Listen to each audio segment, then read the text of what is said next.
He thought the old wooden box was worthless until he opened it and found a baby bracelet, a torn photograph, and a letter from a mother the world had accused of walking away. Elias Whitmore had bought entire buildings without blinking, signed checks large enough to change the skyline of Atlanta, and once paid $3.8 million for a private collection of children's legal records just to stop them from being destroyed. But on a rainy Tuesday afternoon, in the back room of a second-hand store that smelled like wet cardboard, old furniture polish and forgotten lives, it was a cracked wooden box marked $12 that made him stop breathing. The box sat on the edge of a metal cart headed for the dumpster, its brass latch bent, one corner split open, a strip of masking tape peeling from the lid. Someone had written on that tape in faded blue marker, "Caleb's first things." The handwriting was uneven, careful, the kind of writing a parent uses when the words matter more than the object. "That one's trash," the store clerk said, lifting the cart handle. "Came out of a storage unit auction. Nobody buys old baby stuff." Elias did not answer. He reached for the box before the cart moved another inch. Rain tapped against the delivery door behind him. Somewhere in the front of the store, a bell jingled as another customer walked in, but Elias did not turn. He was looking at the tape. Not the box. Not the dust. Not the cheap latch. The name. Caleb. A small name on an old box that had survived long enough to be thrown away twice. He opened it slowly. Inside was a pair of tiny blue socks, folded together with a safety pin. A hospital bracelet curl. Caleb Hayes had learned to keep quiet before he learned to ask questions. Not because he was naturally silent, and not because he had nothing to say, but because in the apartment on Campbellton Road, questions had a way of making the air heavier. At 14 years old, he could read a room faster than most adults could read a sentence. He knew when his father's shoes by the door meant Victor had come home angry.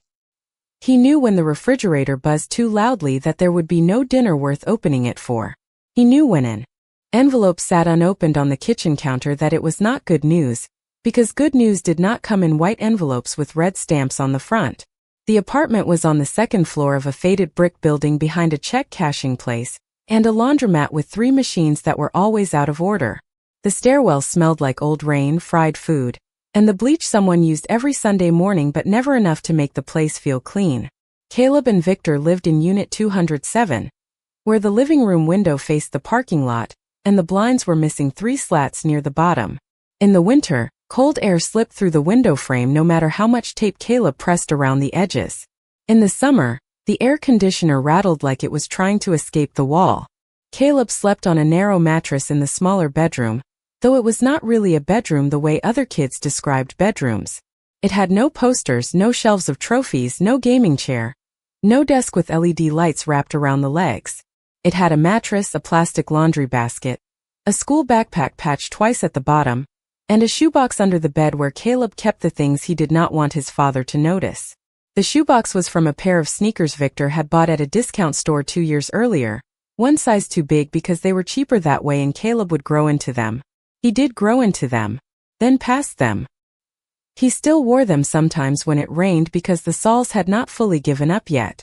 Inside the shoebox were small things most people would have thrown away without thinking. A ticket stub from his 6th grade winter concert. A blue ribbon from a school science fair where his project about water filtration took second place. A folded program from the one basketball game where he scored 8 points and his coach called him steady.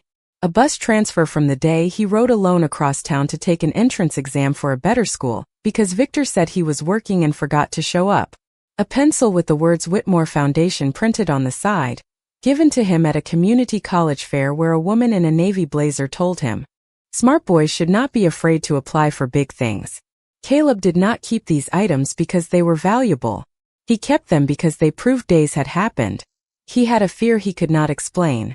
A fear that if he did not save the smallest evidence, the past would disappear and someone else would tell him what it had meant. That had happened before, though he did not know when. His body knew before his mind did.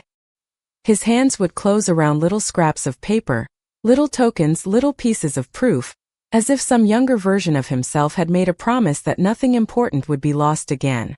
Every morning began at 6:15. Caleb woke before the alarm on his phone because the phone was cracked and sometimes refused to make sound. He dressed in the dark so he would not wake Victor if Victor had come home late. His school uniform shirt was white, but not bright white anymore, more like the color of paper that had been handled too many times.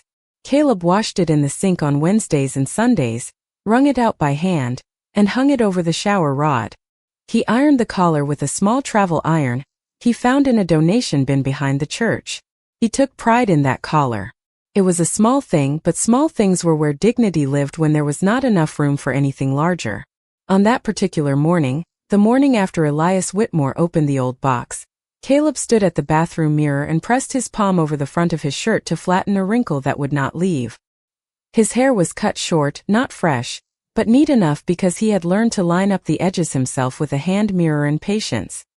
His skin was deep brown like his father's, though people at school sometimes said he looked softer around the eyes, like someone they had never met. Caleb did not like when people said things like that. It made him feel as if there was a person missing from the sentence. Victor was asleep on the couch, one arm hanging off the side, television still on with the volume low. A sports show replayed highlights no one was watching.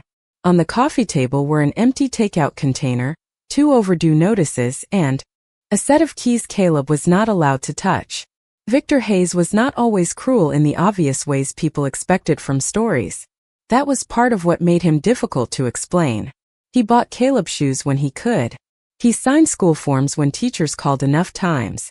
He came to parent night once in 7th grade and told the math teacher Caleb was good with numbers. He also kept certain doors locked inside the boy's life. Doors with no handles. Doors made out of stories Caleb had heard so often they felt like memories. Your mother was not ready. Your mother left when things got hard.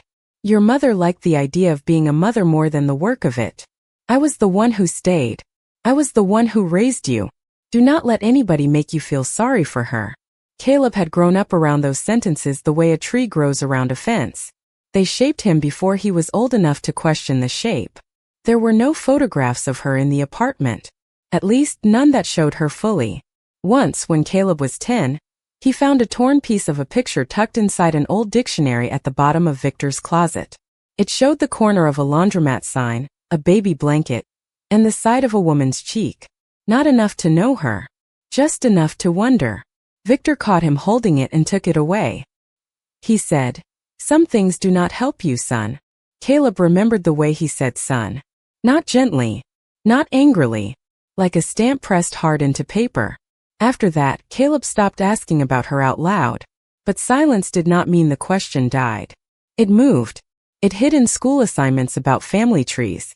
It sat beside him during Mother's Day assemblies when teachers tried to be careful but never careful enough. It woke up in grocery stores when he saw women about the right age touching their sons' shoulders in line, brushing lint from their hoodies, handing them the last of the cash without making a speech about sacrifice. Caleb was not a child who cried easily. He had trained himself out of it because tears made adults either nervous or powerful, and he did not like giving them either gift. Instead, he became good. Not cheerful. Not easy. Good. He kept his grades high. He turned homework in early. He held doors open for teachers. He walked home with a 7th grader from the building when her grandmother's shift changed. He fixed Mrs. Alvarez's grocery cartwheel with a paper clip and a rubber band. He knew how to stretch $4 into lunch for 2 days. He knew how to pretend he had eaten. He knew how to sit in a classroom with his stomach empty and still answer questions about the American Revolution, quadratic equations, and cellular respiration. At school, his English teacher, Ms. Rowe, called him observant. His science teacher called him disciplined. His basketball coach called him controlled. None of them called him lonely, because Caleb made sure loneliness had no visible edges. His dream, though he rarely said it, was to leave without becoming hard. That was the private goal he carried like something fragile in his pocket. He wanted a school with clean hallways and working computers. He wanted a room with a desk. He wanted to study engineering, maybe law, maybe something that taught him how structures were built and how they failed. He wanted to understand why some people could change records, change rent, change custody, change the story of a whole life, while other people stood at counters holding proof nobody wanted to read. He did not have those words yet, not fully. All he had was a feeling that the world ran on documents, and documents seemed to listen better to people with money. That was why the Whitmore Foundation application mattered. The scholarship was not just tuition support. It came with mentorship, summer programs, legal workshops, college preparation, transportation stipends, things Caleb had read about 3 times on the library computer because he did not trust anything good the first time he saw it. The essay prompt had been simple. What do children lose when adults lie? Caleb stared at that question for almost an hour before typing a single word. Then he wrote about memory. Not his mother, not directly. He wrote that children lose the right to trust their own memories. They lose the ability to tell the difference between what happened and what they were told. Happened. They become careful with joy because joy can be edited later. They save receipts, ticket stubs, and broken pencils because sometimes an object is the only witness that does not change its story. When he finished, he almost deleted it. It sounded too honest. Honesty had never felt safe in his apartment. But Ms. Rowe read the draft after school and sat very still for a long moment. Then she looked at him and said, "Caleb, this is the kind of essay adults remember." He did not know whether that was good or dangerous.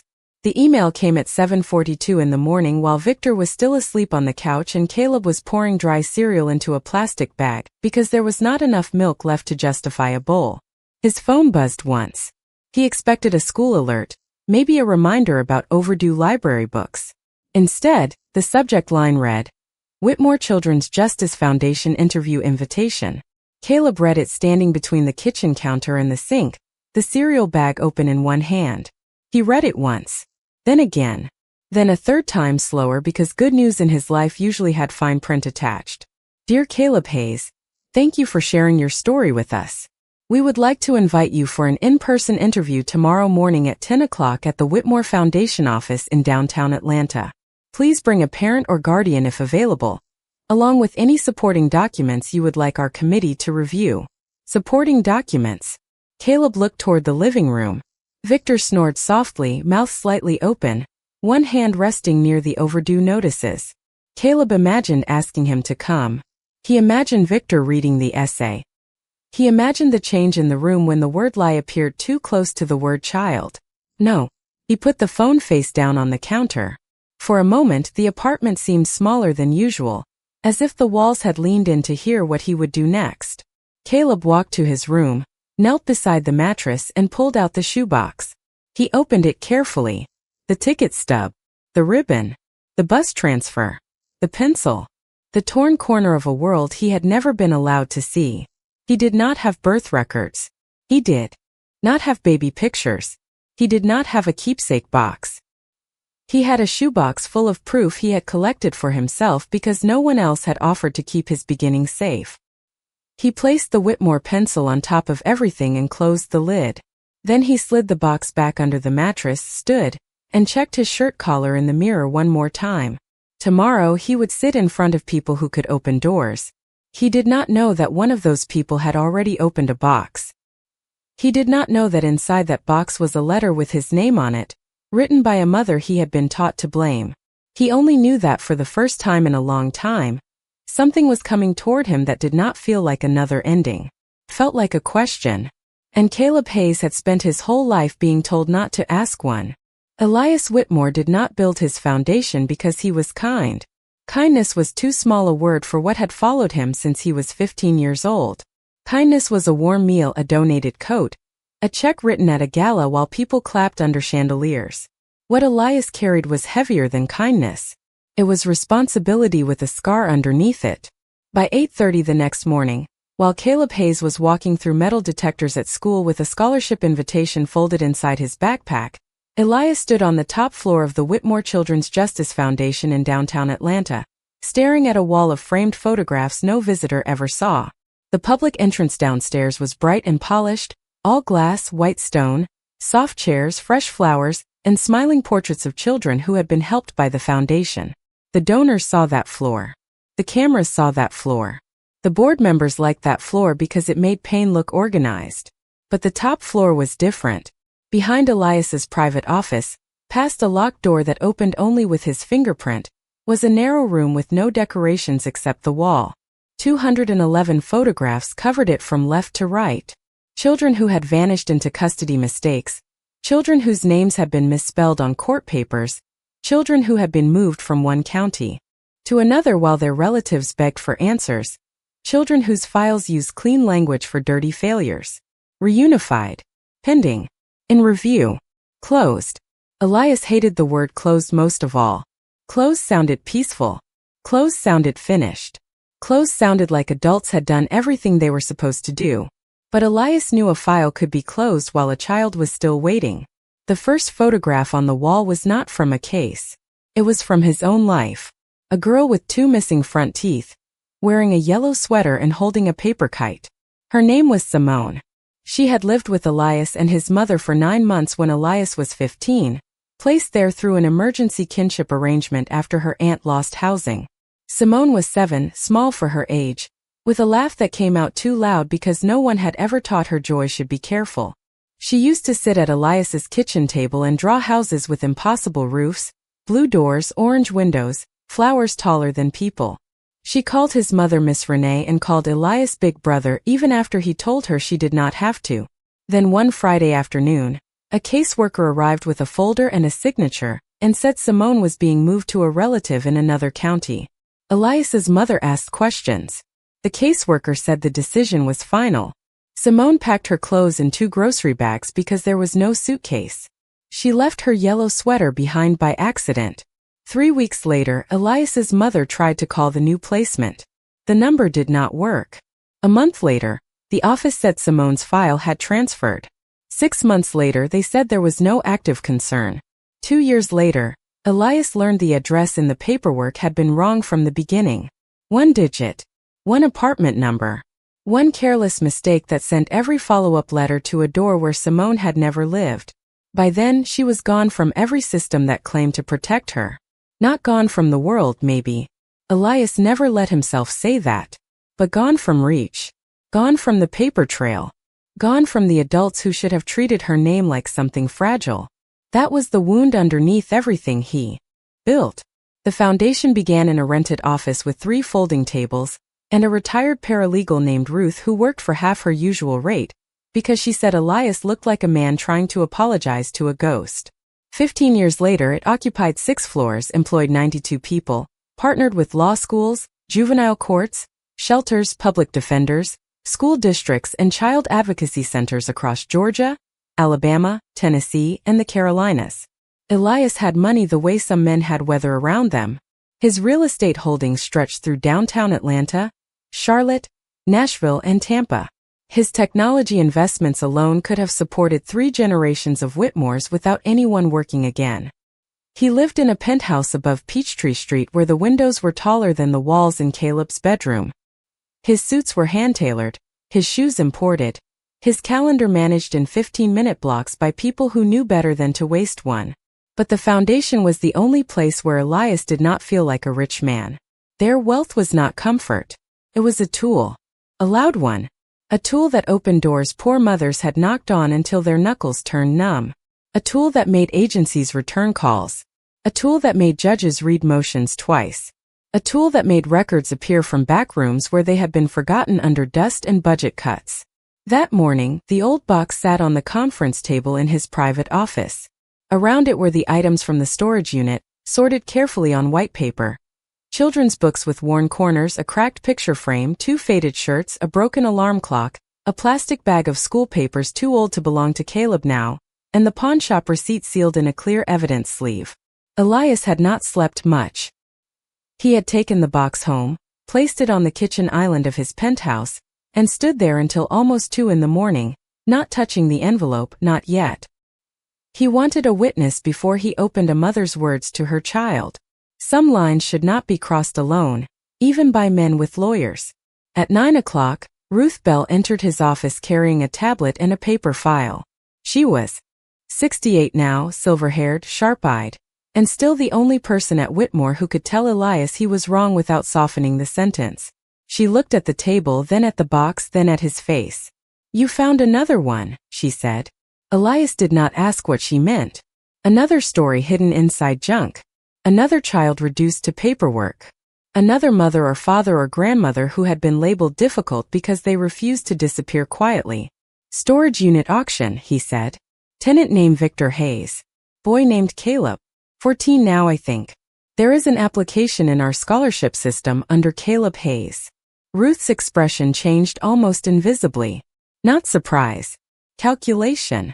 She had spent too many years around broken records to waste emotion before evidence. And the mother? Elias tapped the sealed letter with one finger. Unknown. But someone wrote that she never left. Ruth looked at him for a long moment. People write all kinds of things when they are desperate. I know. And sometimes desperate people tell the truth better than official records do. Elias turned toward the windows. Atlanta moved below him, morning traffic sliding between towers, buses stopping at corners, office workers carrying coffee, mothers pulling children across crosswalks, lives passing beneath glass. From this height, hardship looked small. That was the danger of height. It made distance feel like understanding. Elias had built systems to fight systems, but he knew his own blindness. He trusted documents because documents had once failed him. He believed if he gathered enough files, enough signatures, enough archived records, the truth would eventually reveal itself. But the box had challenged that faith before he even opened the letter. A hospital bracelet remembered what a custody file might erase. A torn photograph held more honesty than a stamped report. A child's name written on masking tape had survived longer than whatever adult decided. Caleb did not need his beginning. Pull the scholarship application, Elias said. Quietly. No flags. No calls to the guardian yet. Ruth nodded. If the boy is coming here, we need to be careful. We do not know what he has been told. I know what children are told when adults need lies to hold still, Elias said. The words came out colder than he intended. Ruth heard the old pain in them and chose not to touch it. She opened the tablet, searched, and within seconds Caleb's application appeared on the screen. His school photo loaded first. A 14-year-old black boy in a white uniform shirt, shoulders squared, eyes steady but guarded, looking at the camera as if he expected it to ask for proof. Elias stepped closer. The room narrowed around that face. His essay, Ruth said softly. Elias read the first line. Children lose the right to trust their own memories. He stopped there. Not because the sentence confused him. Because it did not. Because somewhere inside that boy, something had already been stolen carefully enough that he had learned to describe the shape of the theft without knowing who had taken it. Elias looked from the screen to the old wooden box. The foundation had hundreds of active cases, dozens of urgent deadlines, entire departments built to process suffering at scale. But this was no longer a box from a thrift store. It was a door. And tomorrow morning, Caleb Hayes was scheduled to walk through it. Caleb arrived at the Whitmore Children's Justice Foundation at 9:37 the next morning, 23 minutes early because being late felt like giving people permission to expect less from him. He had taken 2 buses from Campbellton Road, transferring downtown near 5 Points with his scholarship folder pressed flat against his chest so the corners would not bend. The folder was black, the cheap kind with 2 pockets inside, bought from a dollar store with coins he had saved from lunch money. Inside were his report cards, a teacher recommendation, a copy of his school identification, the essay Ms. Rowe had helped him print, and the few documents Victor had been willing to hand over after grumbling that foundations like to make poor people prove they deserved oxygen. Caleb had not told Victor everything. He had told him about the scholarship interview because a parent's signature was needed on one form. He had not told him about the essay question. He had not told him that the words he wrote felt like opening a door in a house where doors were supposed to stay locked. Victor signed the form at the kitchen counter without reading it, then tapped the paper twice with the pen and said, "Remember, son, people in buildings like that do not give things for free. They want a story. Do not let them turn you into one." Caleb carried that sentence with him all the way downtown, heavier than the folder. The foundation building rose from the corner of Peachtree Street like something made for people who expected doors to open. 12 floors of glass and pale stone, with flags moving gently above the entrance and a bronze sign polished so clean Caleb could see the blurred shape of himself in it. For a moment, he stood outside and looked at his reflection. White shirt, dark pants, old sneakers cleaned with a toothbrush until the cracked rubber looked almost intentional, backpack strap repaired with black thread. He looked acceptable. That was the word he used in his head. Not sharp, not rich, not confident. Acceptable. A woman in a navy suit hurried past him through the revolving door without looking down. A man with a leather briefcase stepped out while talking into a wireless headset. Caleb waited until both of them were gone. Then he took a breath and went inside. The lobby was quiet in a way that made every sound seem expensive. His shoes made small squeaks against the polished floor. The security desk was shaped like a half moon. Behind it a guard with kind eyes and a gray mustache looked up from a computer. "Good morning," the guard said. Not suspicious. Not bored. Just normal. Caleb had not realized how braced he was for something else until he heard that voice. "Good morning, sir," Caleb said. "I am here for an interview." Caleb Hayes. The guard checked a list, smiled and handed him a visitor badge. 32nd floor. "They are expecting you. They are expecting you." Caleb repeated those words silently as he crossed to the elevators. In most places he felt tolerated. At school processed. At home managed. Expected was different. Expected sounded like a chair had already been placed somewhere with his name attached to it. He rode the elevator up alone, watching the numbers rise too quickly. 15, 20, 27, 32. When the doors opened, Ruth Bell was waiting. Silver hair, dark green jacket, tablet in one hand, eyes that seemed to notice everything without making a show of it. "Caleb," she asked. "Yes, ma'am. I am Ruth Bell. Thank you for coming." She held out her hand. Caleb shook it carefully. Her grip was warm and firm, not the limp kind adults gave children when they did not expect to be judged back. "Mr. Whitmore is finishing a call. We will get started in a few minutes." She led him down a hallway lined with photographs of children standing with diplomas, backpacks, art projects, grandparents, caseworkers, lawyers. Smiling faces. Restored faces. Faces that had made it to the after part of the story. Caleb looked at them without turning his head too much. He knew how to admire things without looking hungry. They reached a glass-walled conference room at the end of the hall. The table inside was long enough to seat 16 people, though only 3 chairs had been pulled out. On the far side of the table sat Elias Whitmore. Caleb recognized him from the Foundation website, but the website had made him look flatter, more like a headline in a suit. In person, Elias looked taller, quieter, and more tired around the eyes. He stood when Caleb entered. That surprised Caleb. Adults with money often stayed seated and let people come to them. "Caleb Hayes," Elias said. "I am Elias Whitmore." "Good morning, sir. Thank you for making the trip." Caleb nodded, unsure what to do with gratitude from a man whose watch probably cost more than Victor's car. He sat when Ruth gestured to the chair. His folder went on the table in front of him, both hands resting on top of it. The room smelled faintly of coffee and paper. Through the glass wall behind Elias, Caleb could see downtown Atlanta spread beneath the windows, traffic moving like tiny metal pieces on a board. Elias sat across from him, not at the head of the table. Another surprise. Ruth took the chair to the side and opened her tablet.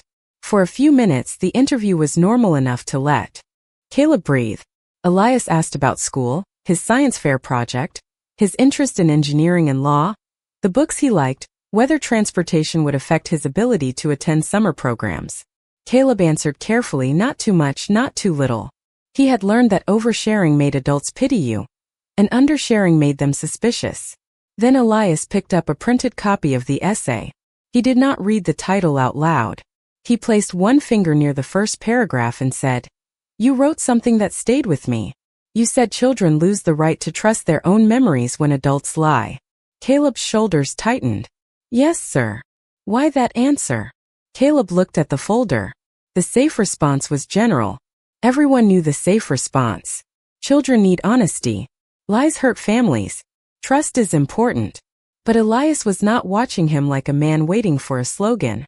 He was watching him like a man who knew there was a room behind the sentence. Caleb swallowed. Because if someone tells you something long enough, you start remembering it even if you were not there. Ruth's fingers paused over the tablet. Elias did not move. And then, Caleb continued slower now. When you feel something different, you do not know whether the feeling is real, or if you are just making it up because you want your life to be different. The words hung in the room. Caleb wished he could take them back. Not because they were false. Because they were too true, and truth in a glass room felt exposed from every side. Elias looked down for a moment, then nodded once. That is one of the clearest answers I have ever heard. Caleb did not know where to put that, so he put it nowhere. He kept his face still. Elias glanced toward Ruth. She gave the smallest nod. Then Elias reached down beside his chair and lifted something onto the table. A cracked wooden box with a bent brass latch and a strip of old masking tape across the lid. Caleb's body reacted before his mind did. His fingers pressed hard into the folder. The air seemed to thin. He had never seen that box before. Not fully. Not in memory. Not in a photograph. But something inside him leaned toward it with a recognition. Deeper than sight. The blue marker on the tape had faded, but the letters were clear enough. Caleb's first things. His name looked different there. Younger. Protected. Written by someone who had expected him to be old enough one day to read it. Elias spoke gently. This was found in a storage unit connected to Victor Hayes.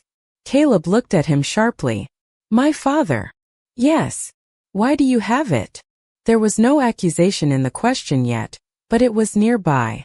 Elias did not rush. It was being discarded. I bought the lot because your name was on this box, and because some of the items inside suggested it might belong to you. Caleb stared at the lid.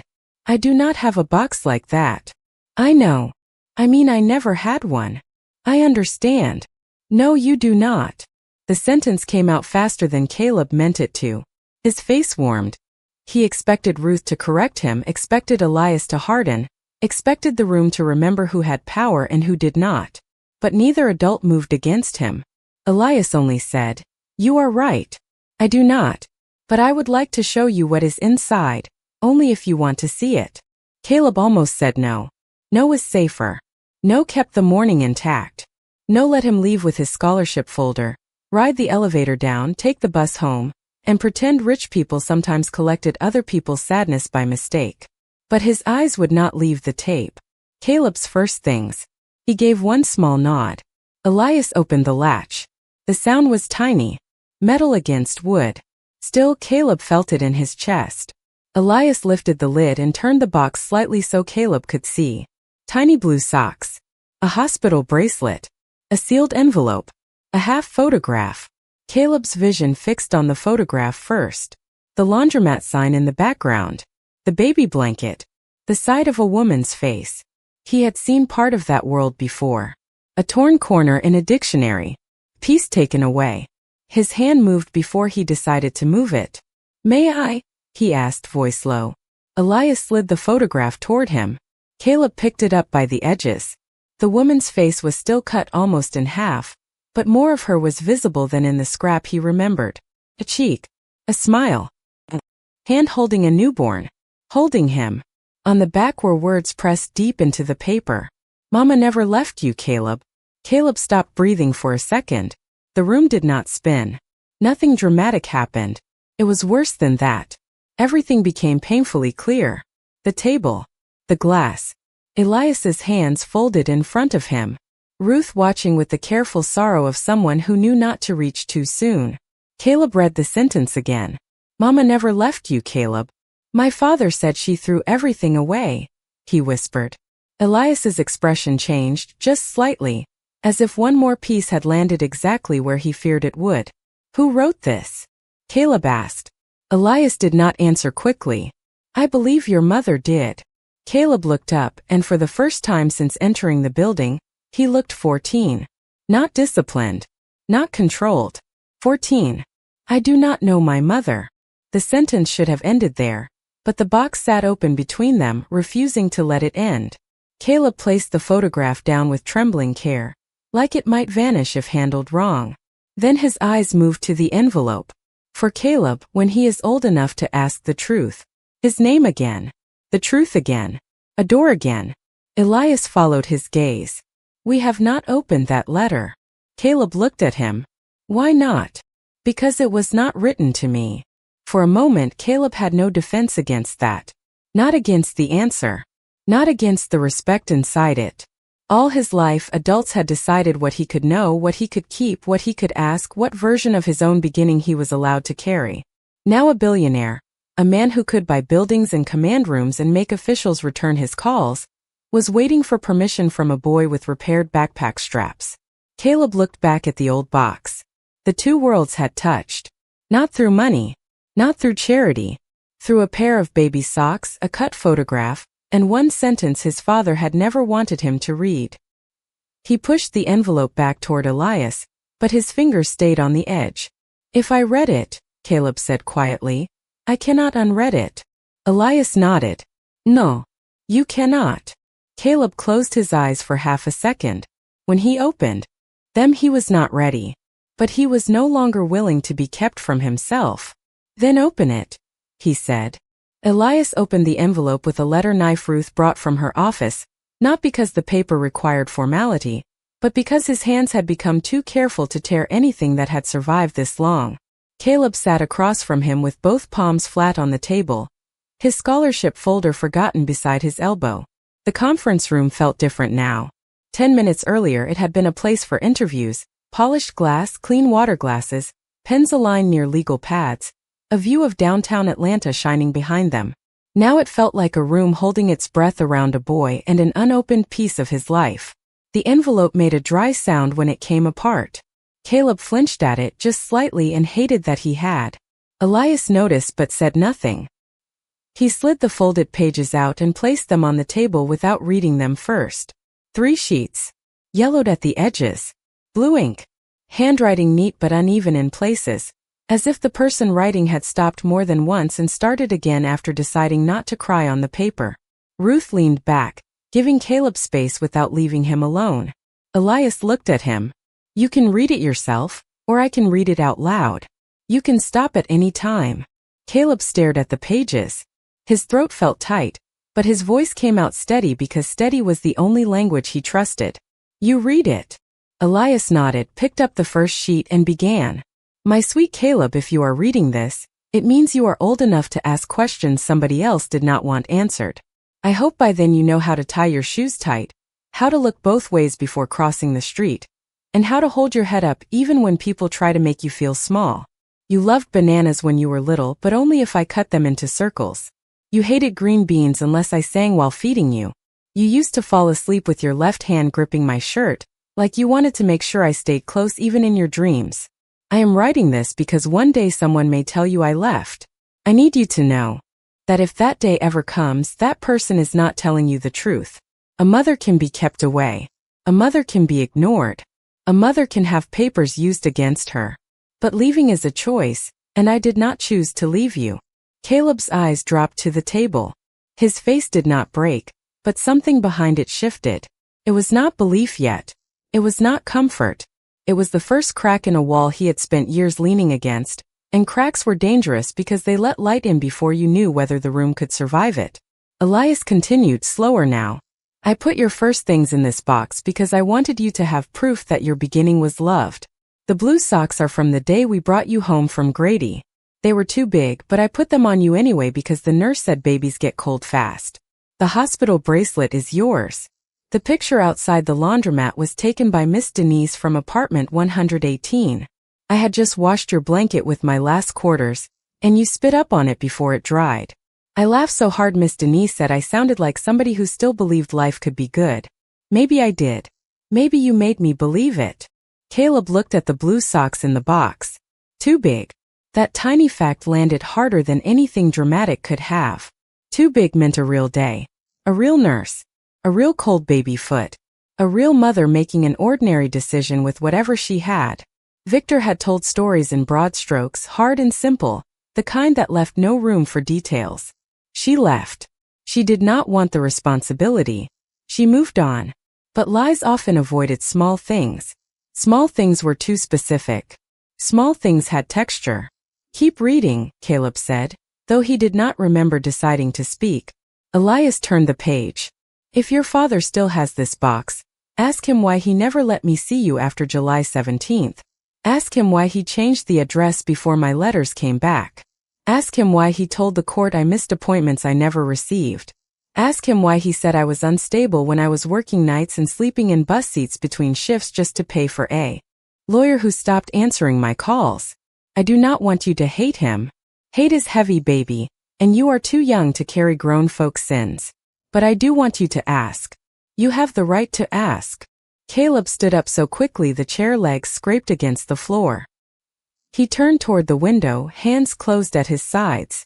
The city below blurred into light and glass. He could feel Ruth and Elias behind him, waiting, not chasing. That made it worse somehow. If they had pushed him, he could have pushed back. If they had pitted him, he could have hardened. But they were giving him room, and room made the pain expand. "This does not prove anything," he said. His voice was flat, almost too calm. "Anybody can write a letter." Ruth spoke for the first time gently. "That is true." Caleb turned, surprised by the agreement. Ruth did not soften the truth to make it easier. "A letter is not a full record. It is a lead. That is all." Elias placed the pages down. "We need records, dates, postal marks, court filings, school records, housing records, anything that shows what happened." Caleb laughed once, but there was no humor in it. "You mean paperwork? That is funny." "Why?" Elias asked. "Because paperwork is how adults make lies look clean." Ruth's eyes moved to Elias. Elias heard the sentence in a place deeper than the room. He had built entire teams around paperwork. He believed in certified copies, chain of custody, signed declarations, archived files. And Caleb was not wrong. Paper could rescue. Paper could erase. It depended on who controlled it. Elias did not defend the system. Not then. Instead, he turned the envelope over and examined the front under the conference room light. "This was mailed," he said. Caleb looked. "What?" "There is a postmark. Faded but readable." Ruth stood and came around the table. Elias angled the envelope toward her. "Atlanta, Georgia. August 2nd. 9 years ago." "Address?" Ruth asked. Elias read the front. "Victor Hayes. Unit 207. Campbellton Road." Caleb's face changed. "Not much." "Enough. That is our apartment." "You were living there then?" Elias asked. "I do not know. I was 5. But that is the same building. Same unit." Ruth took a photograph with her tablet. "And the letter is still sealed," she said. "So it reached the address, or at least it was sent there, but the child never received it." Caleb stepped closer despite himself. Maybe it got lost. He needed that possibility. Loss was easier than hidden. Loss was nobody. Loss did not sit across from you at dinner, telling you who to blame. Elias did not take that away from him. "Maybe," he said. "That is what we have to find out." They spent the next hour doing what Elias called a preliminary review, and what Caleb silently called trying not to fall apart in front of strangers. Ruth pulled up public records from a secure database. Victor Hayes had a rental history tied to 3 addresses, including Campbellton Road. There was a custody filing 9 years earlier in Fulton County Family Court, but the publicly available summary was thin. Temporary guardianship transferred to biological father. Maternal contact limited pending review. Case status closed. Closed. The word sat on the screen like a locked door. Caleb read it over Ruth's shoulder. "Maternal contact limited," he said.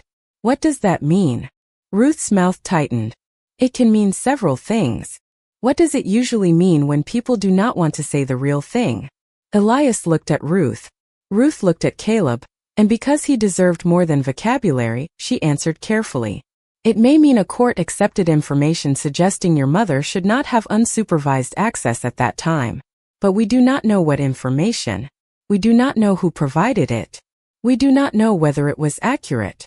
Caleb nodded as if he understood, but his eyes had gone distant. "Accurate. Another clean word. My father said she missed court." Elias wrote something on a legal pad.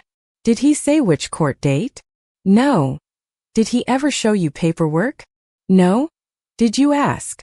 Caleb gave him a look so tired it did not belong on a 14-year-old face. "Kids do not ask for exhibits, Mr. Whitmore." Elias accepted that like a rebuke he had earned. "You are right." Ruth searched the foundation intake system next. There was no past case under Tasha because they did not yet know her full name. The letter signed only Mama on the last page, but the Polaroid had a name written faintly along the bottom border where the image had developed unevenly. Elias held it under the light. Tasha and Caleb, 3 weeks. The ink had nearly disappeared into the white frame. "Tasha," Ruth said. "Maybe first name. Last name." Elias asked. Caleb answered before he meant to. Monroe. Both adults looked at him. Caleb stared back, unsettled by his own mouth. What did you say? Ruth asked softly. Monroe, Caleb repeated. I do not know why. I mean, I have heard it before.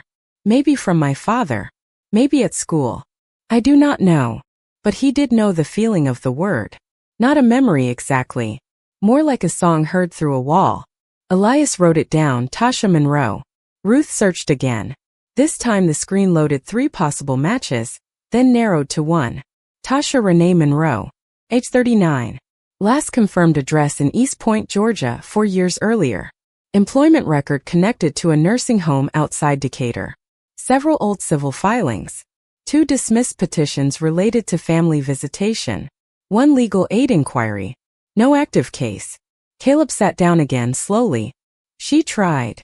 No one answered right away. Ruth opened the docket details. Dates. Motions. Notices. Dismissals. Incomplete service. Failure to appear. Insufficient documentation. The language was dry enough to survive anything. Caleb read the words and felt anger rise, but it had no target yet. His father. The court. His mother. The envelope. Himself for wanting to believe a stranger's letter. This still does not mean she stayed, he said. Elias understood what he was really saying. Do not make me hope if hope is going to humiliate me. No, Elias said. It means someone named Tasha Monroe filed paperwork. It means letters were sent. It means the story you were told may not be complete. Caleb looked at the box. May not be.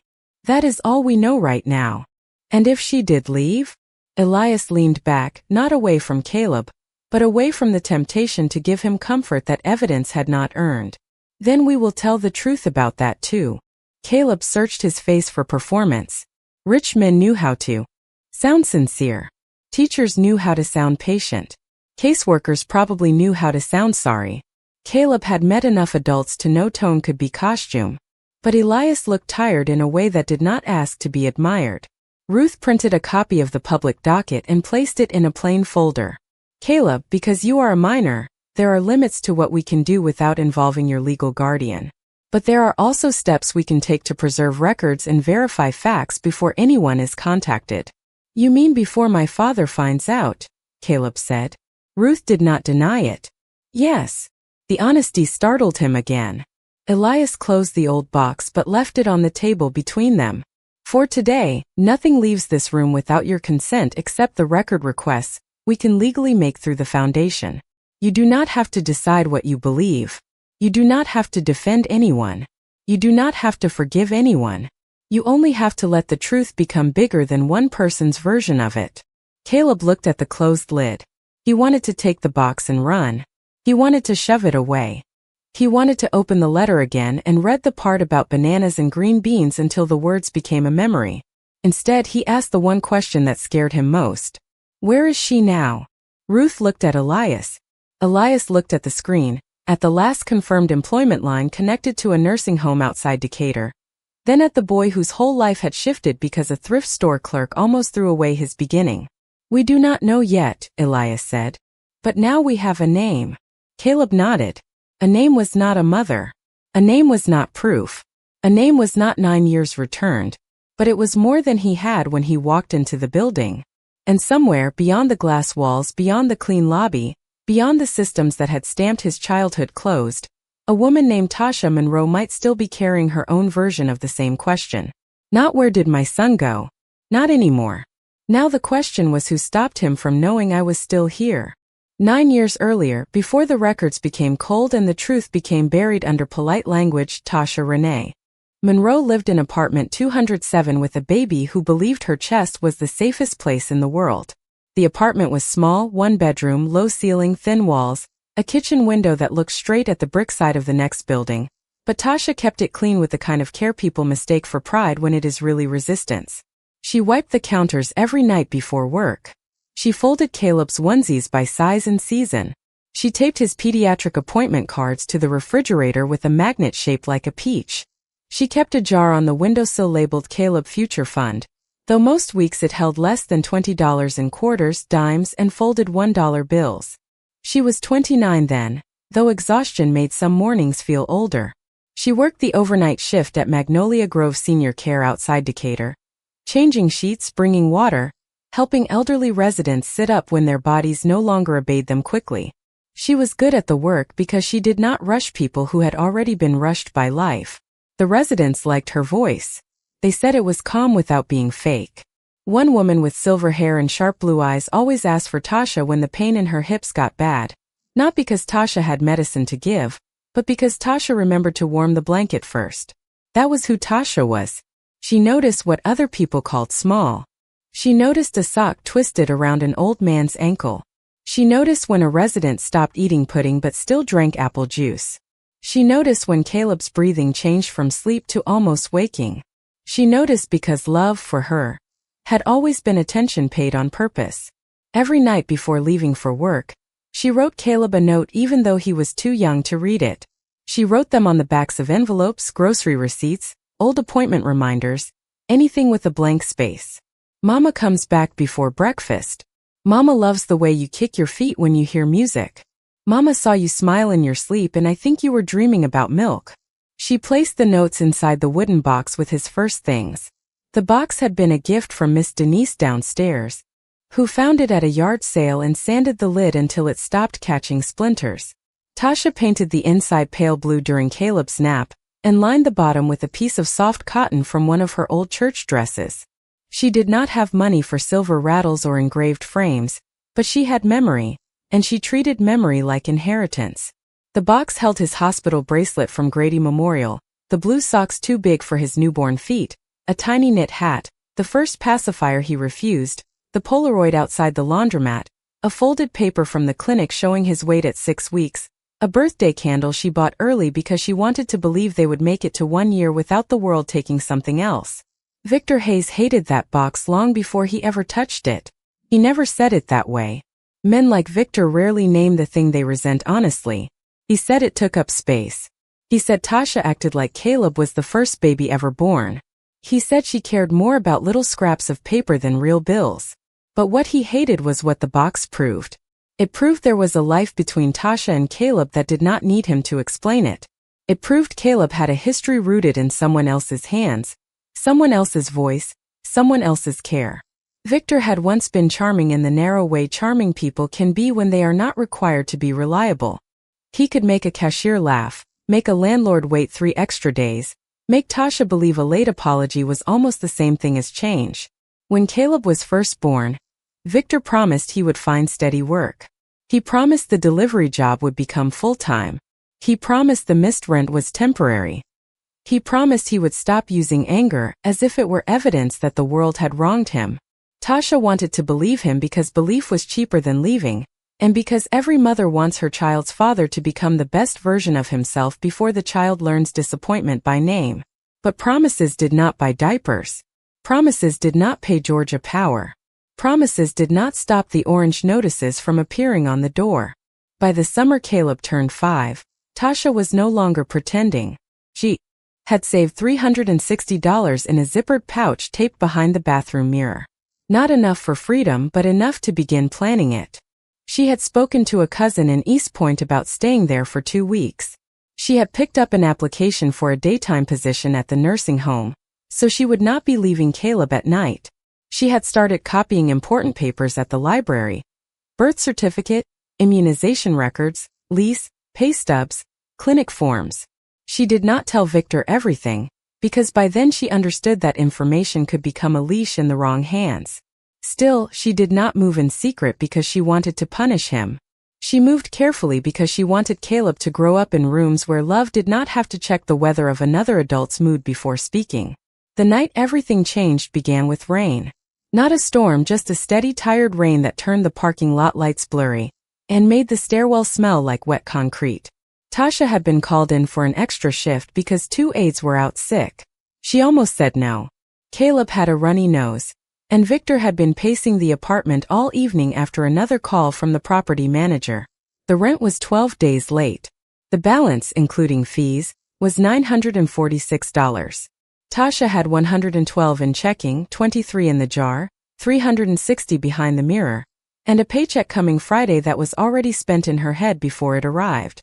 Victor stood at the kitchen counter, tapping the eviction notice with 2 fingers. "So what is the plan, Tasha?" he asked.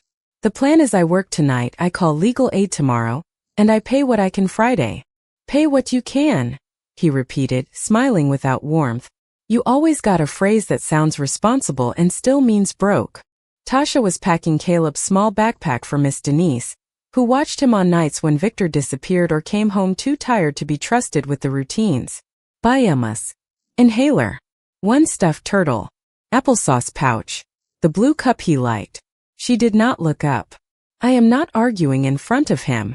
Caleb sat on the floor pushing 2 toy cars, back and forth along a crack in the linoleum. He was 5, small hands, serious eyes, already too good at noticing when adults changed their voices. Victor leaned against the counter. "You think you are better than me because you fold clothes and write little notes?" Tasha zipped the backpack slowly. "I think Caleb needs dinner, sleep, and a home that does not scare him." That sentence landed between them like a match struck in a dry room. Victor's face went still. Not loud. Still was worse. "So that is what you are doing? Taking my son?" "Our son," Tasha said. "And I am taking him somewhere stable if we cannot make this stable." Victor laughed once. "You work nights. You barely hear." "I work nights because somebody has to pay for the lights you keep standing under." Caleb looked up then. Tasha saw his eyes move from her to Victor and back again, and guilt cut through her anger. She crossed the room, knelt and kissed Caleb's forehead. "Mama has to go help the grandmas and grandpas tonight, baby. Miss Denise is going to let you sleep on the couch with the blue blanket." Caleb held her sleeve. "You come back before breakfast?" Tasha smiled, though her chest hurt. "Before breakfast." She pulled a receipt from her pocket, turned it over and wrote quickly, "Mama comes back before breakfast." She folded it and placed it in the wooden box on the shelf, because that was where the notes went. Caleb watched her do it. Victor watched too. Tasha did not know in that moment that he was learning the map of what mattered. At 11:15 that night, Tasha clocked in at Magnolia Grove. At 11:22, Victor opened the bathroom mirror and found the zippered pouch. At 11:37, he took the wooden box from the shelf. He did not open it right away. He carried it to the kitchen table and sat in the light above the stove, turning it in his hands like something that had insulted him. Caleb was asleep in Miss Denise's apartment downstairs. Rain ticked against the window. The eviction notice sat beside his elbow. Victor opened the box and looked at the tiny blue socks, the bracelet, the photograph, the notes. He did not see love. He saw evidence of a life where he was not centered. He saw a mother building a record. He saw a future argument he might lose if Tasha ever stood in front of a judge with that box and spoke clearly. By midnight, he was in his car with the box on the passenger seat. The pawnshop on Ralph David Abernathy Boulevard stayed open late behind a barred door and a neon sign that buzzed red in the rain. The owner, a tired man named Mr. Keller, almost did not take the box. "Baby items do not sell," he said. Victor said he did not care what they did with it. He needed cash. Keller opened the lid, saw the hospital bracelet and frowned. "This yours?" Victor's jaw tightened. "My son's. Mother know you selling it?" Victor leaned forward, voice low but controlled. "You buying or giving family counseling?" Keller did not like the look in Victor's eyes, but he liked arguments less. He wrote 1 Keepsake Box, baby items on the receipt, entered Victor Hayes as the seller, and counted out $38. $38 for the first physical proof that Caleb Monroe had been welcomed into the world by a woman who remembered the size of his socks. Victor applied the money to rent the next morning. Not enough to save the apartment, just enough to buy time and tell himself he had done what desperate fathers did. But selling the box was only the beginning. The real theft happened with paper. 2 days later, Victor went to a county office with Caleb's birth certificate, a copy of the lease, and a story shaped carefully around Tasha's work schedule. He said she left the child with neighbors overnight. He said she was unstable. He said she was planning to run. He said he was the parent available during normal hours, which sounded responsible to people who worked behind desks and did not ask why low-wage care workers slept during the day. A temporary intake worker gave him forms. Another name entered the story there. Marla Denton, a family services contractor with tired eyes, a clipped voice, and a habit of treating poor parents like problems that needed sorting before lunch. Marla had met Victor once before through a landlord mediation program.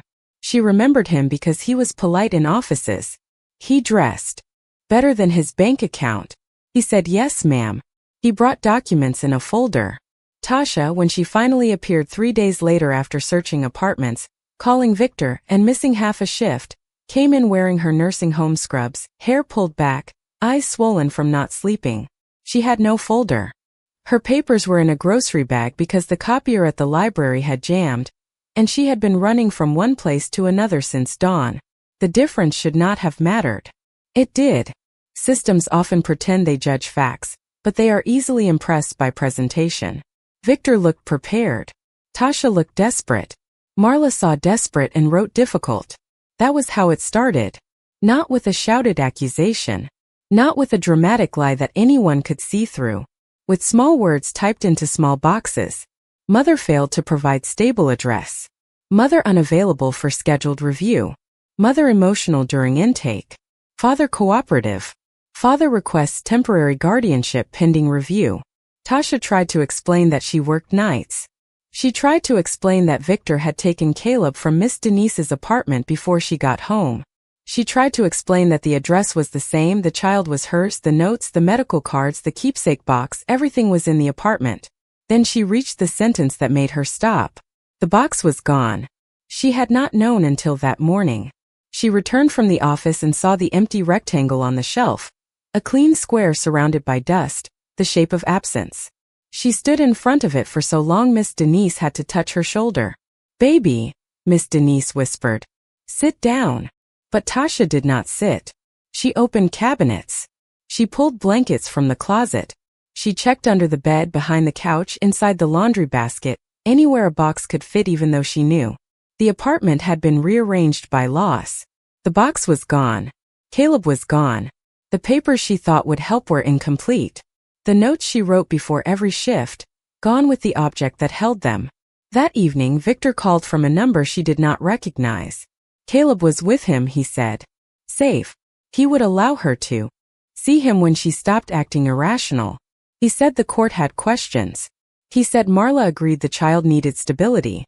He said if Tasha tried to take Caleb, she would make things worse for herself. Tasha pressed the phone so hard to her ear it left a mark. "Put my son on," she said. Victor paused. "Not tonight. Put my son on the phone, Victor. You should have thought about that before choosing work over family." Then the line went dead. In the weeks that followed, Tasha learned how quickly a mother could become a rumor in her own child's life. She filed petitions. They were dismissed for missing attachments she had never been told to include. Notices went to an address Victor said she no longer used. Appointments were scheduled during shifts she could not miss without losing the job that proved she was stable enough to care for a child. Legal aid put her on a waiting list. A private attorney asked for a retainer larger than 3 months of rent. Marla Denton stopped returning calls after entering one final note, that Tasha had been informed of requirements and failed to comply. Failed. Another clean word. Tasha did not fail. She ran out of doors that would open. On Caleb's 2nd birthday away from her, she wrote the letter. She sat at the kitchen table of her cousin's apartment in East Point, wearing the same gray sweatshirt for the 3rd day in a row, and wrote until her hand cramped. She described the socks, the bracelet, the laundromat photo, the way he liked bananas cut into circles, because she understood by then that if people could steal custody, they could also steal memory. She mailed the letter to Victor's apartment because it was the only address she knew Caleb might still touch. She wrote on the front, "For Caleb when he is old enough to ask the truth." She believed, foolishly or faithfully, that even Victor would not deny a boy a letter when he was old enough. The letter arrived. Victor saw it before Caleb did. He did not open it because some part of him feared the words would be stronger if he read them. He put it in a drawer, then later into a plastic bin with old papers, then into a storage unit when he moved. Years passed. Bills. Changed addresses. Caleb grew taller. Tasha kept searching. The box moved from shelf to pawnshop, from pawnshop to storage, from storage to auction, from auction to a secondhand store cart headed for the trash. And all that time, inside a cracked wooden box lined with pale blue cotton, a pair of baby socks waited beside a hospital bracelet and a photograph cut nearly in half, holding the beginning of a story that powerful people had labeled closed because closed was easier than looking again. By Thursday morning, the truth had become a clock. Caleb did not know it yet, not fully, but every person around him was running out of time in a different direction. At the Whitmore Foundation, Ruth Bell had spent most of the night following the trail Tasha Monroe had left behind in filings nobody had connected because nobody had cared enough to place them side by side. A dismissed visitation petition in Fulton County. A returned letter logged by legal aid in East Point. A wage verification form from Magnolia Grove Senior Care. A notarized statement from Miss Denise, never accepted because it was submitted after a deadline. A copy request for a custody transcript that Tasha could not afford to pay for. Each document alone looked weak, incomplete, ordinary. Together, they looked like a woman pressing both hands against a locked door for 9 years, while the people inside said they did not hear knocking. Ruth placed the documents in a row across Elias's conference table, just after 7 in the morning. Elias stood over them with his jacket off, sleeves rolled to the forearms, coffee untouched beside him. The old wooden box sat at the center of the table, closed now, as if it had already said enough for one day. She did not stop, Ruth said. Her voice was quiet, but there was anger under it. The controlled kind that comes from a lifetime of watching systems mistake exhaustion for guilt. Tasha Monroe filed something almost every year for the first 5 years. After that, the filings stopped, but the address searches continued. She requested school records twice. Both denied because she was not listed as an authorized guardian. She contacted legal aid at least 6 times. They opened intake, closed intake, referred her, lost her, referred her again. Elias looked at the paper with Tasha's signature. He had seen thousands of signatures in his life. Contracts, deeds, settlement agreements, donor pledges, board approvals. But this one was different. The letters leaned slightly to the right, pressed hard into the page, as if the woman signing knew her name needed to fight harder than other names just to be believed. Where is she now? He asked. Ruth tapped a printed employment record. Last confirmed employer is Magnolia Grove Senior Care, but she left there 4 years ago. There is a more recent payroll connection to Briarhaven Assisted Living outside Stone Mountain. Night shift, housekeeping and patient support. Elias looked up. She is still in care work. Looks like it. After all that. Ruth's eyes sharpened. Poor women do not get sabbaticals for grief, Elias. He nodded because there was nothing else to do with a sentence that true. On another part of the table, his legal director, Aaron Pike, had left a memo before dawn. The scholarship committee was scheduled to finalize first-round awards in 48 hours. Caleb's application was strong enough to advance, but there was a complication.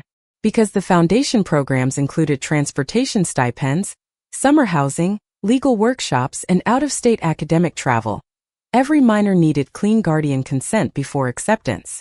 If Victor Hayes refused or withdrew permission, Caleb could lose the opportunity before the investigation even began.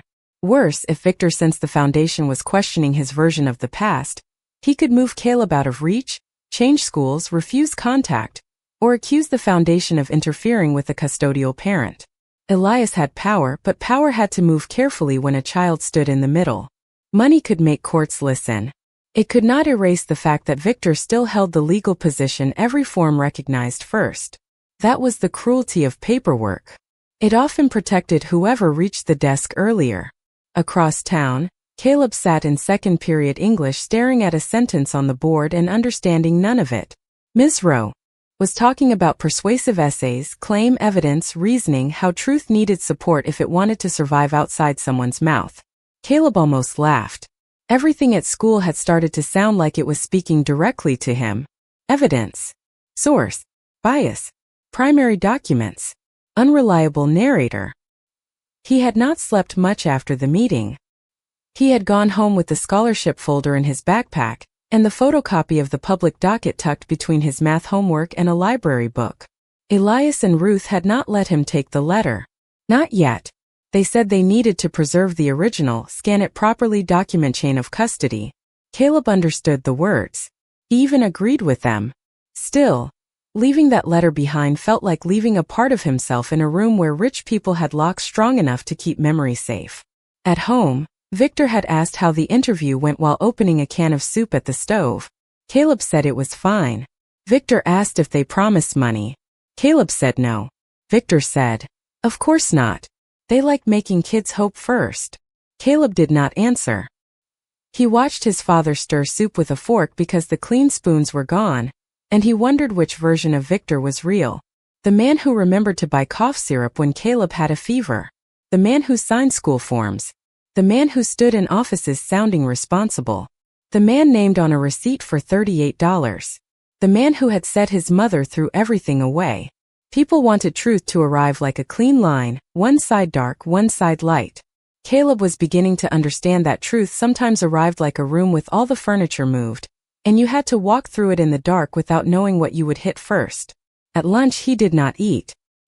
He sat at the far end of the cafeteria with his tray untouched, and the copy of the docket folded inside his hoodie pocket. His friend Malik dropped into the seat across from him with a carton of chocolate milk and a bag of chips. "You look like you got court today," Malik said. Caleb almost said, "I might have had court 9 years ago and nobody told me." Instead he shrugged. "Just tired. You always tired. This is different tired." Caleb looked across the cafeteria at a group of boys laughing around a phone screen.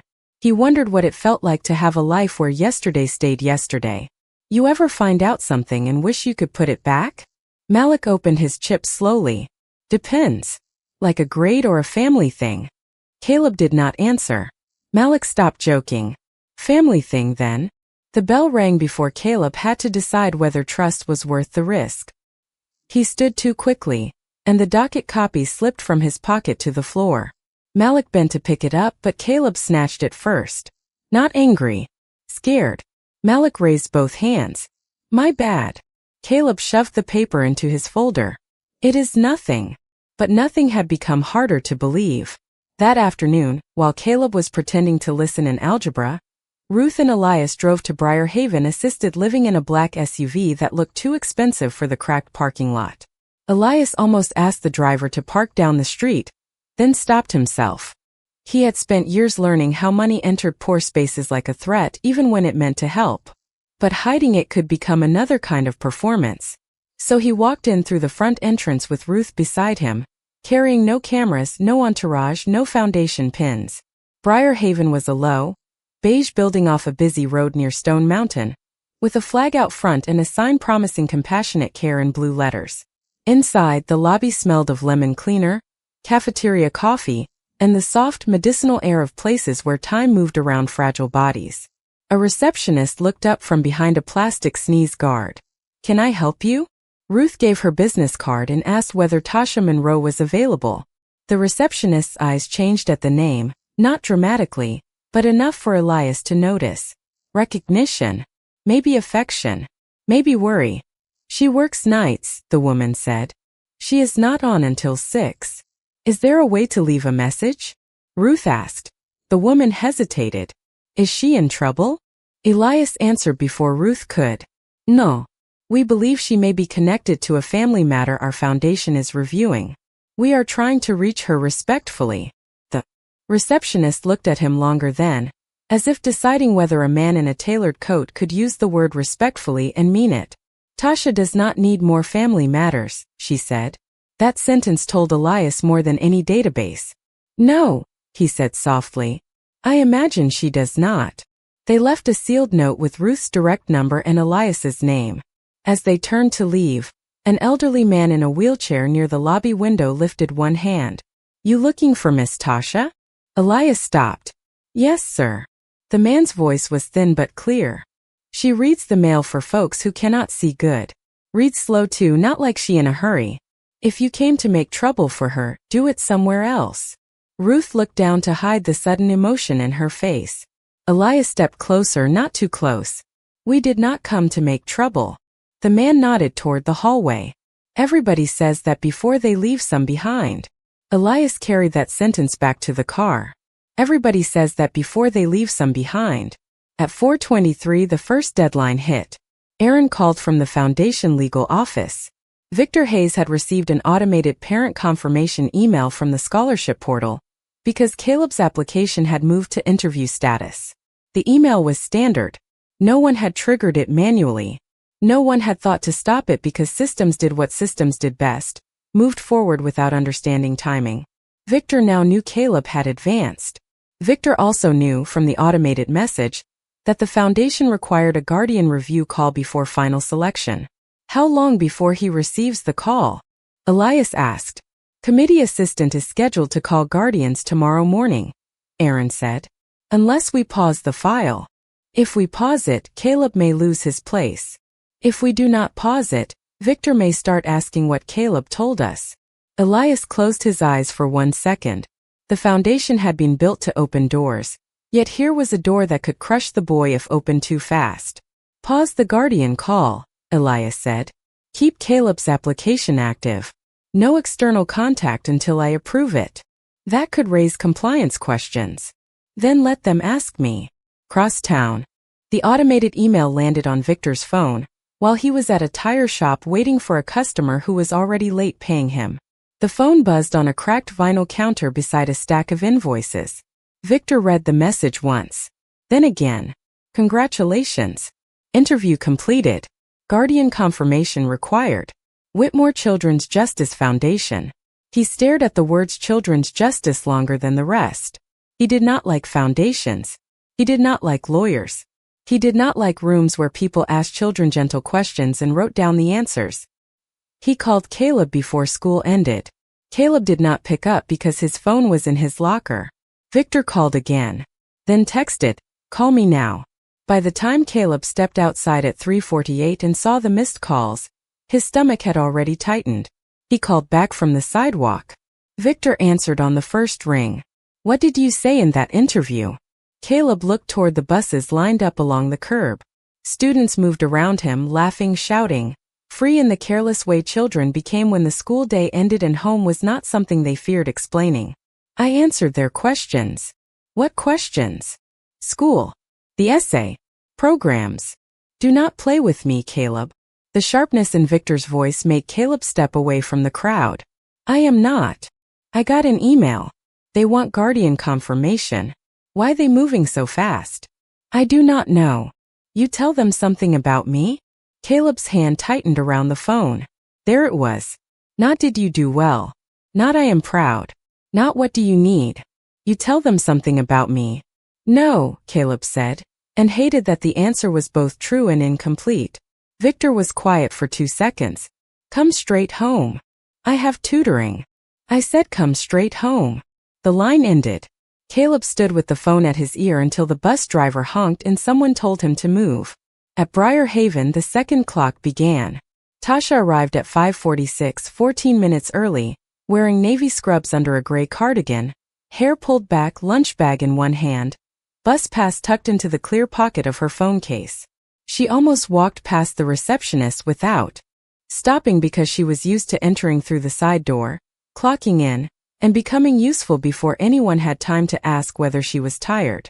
Tasha, the receptionist called. Tasha turned. A woman came by for you. From some foundation. Tasha's face did not change much. People who have been disappointed often learn to receive news with their expressions turned down low. What foundation? The receptionist handed her the sealed note.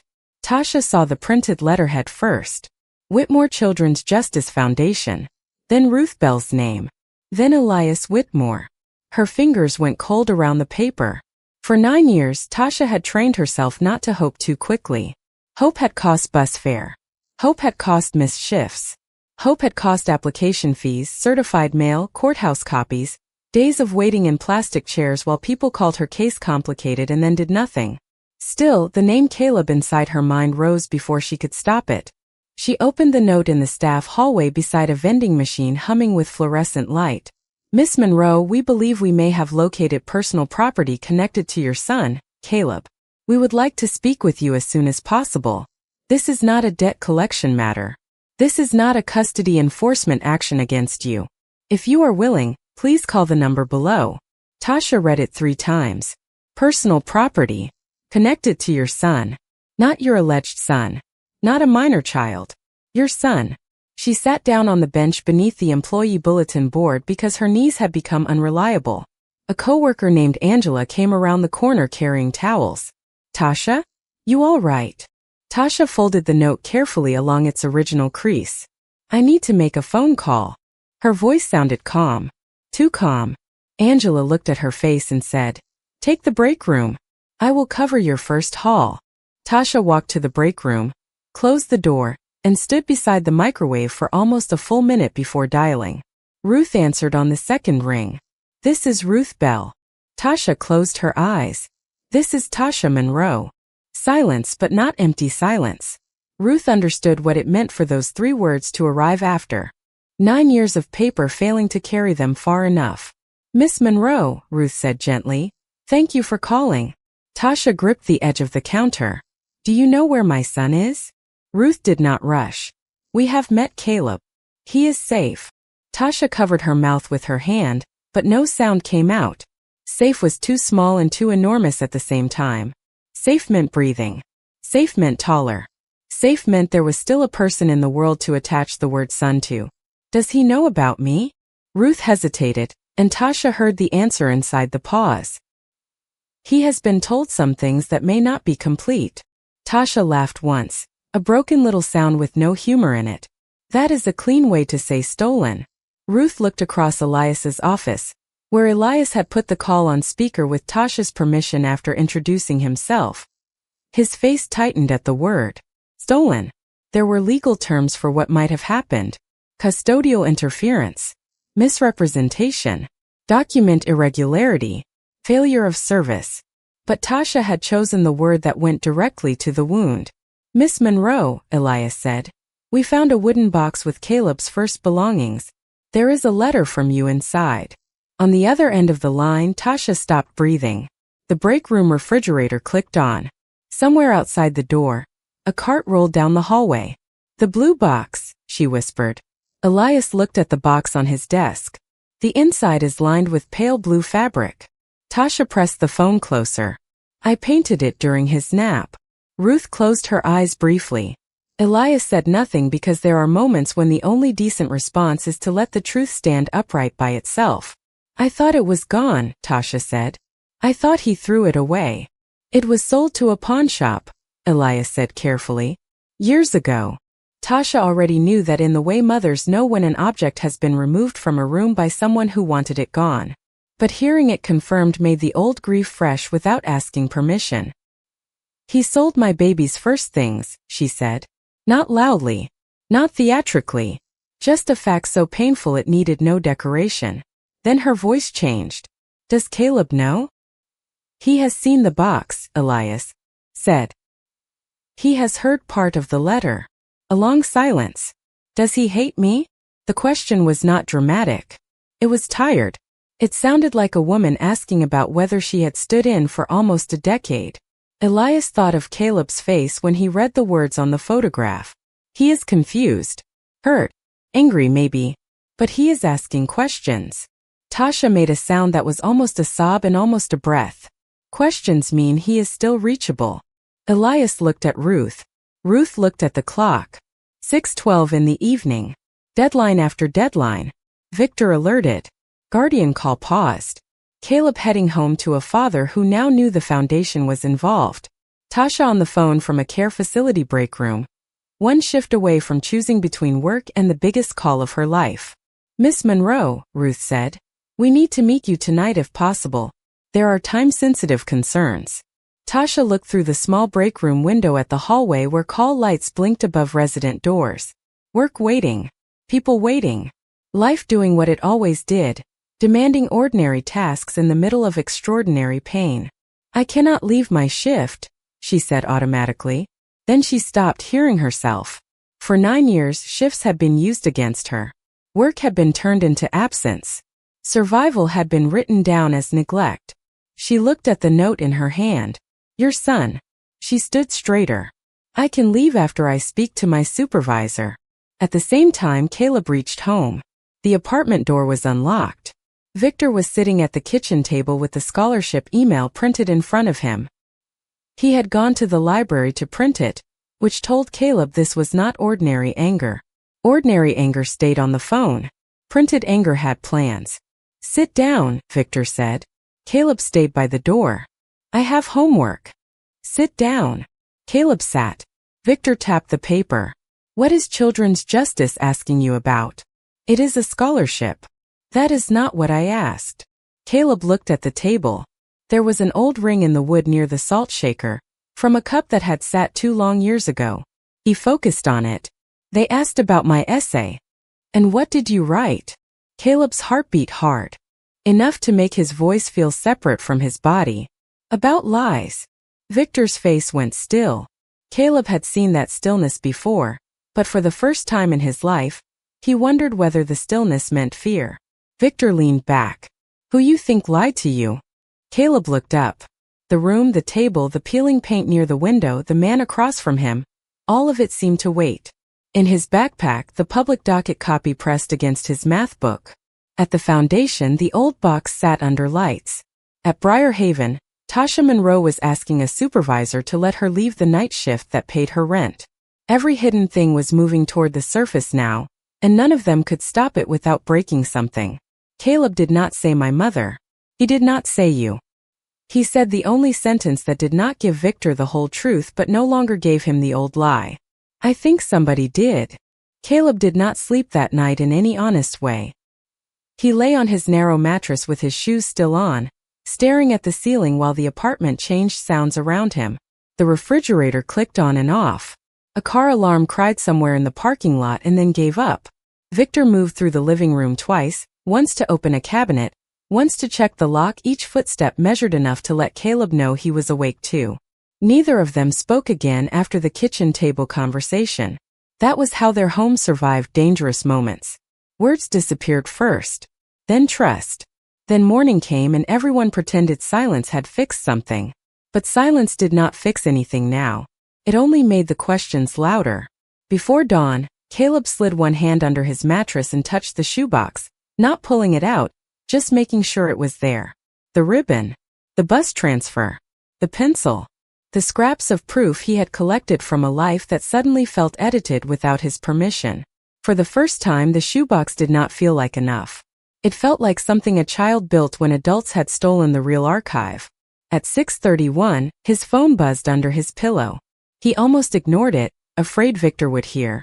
But the screen showed a number he did not recognize and a text message instead of a call.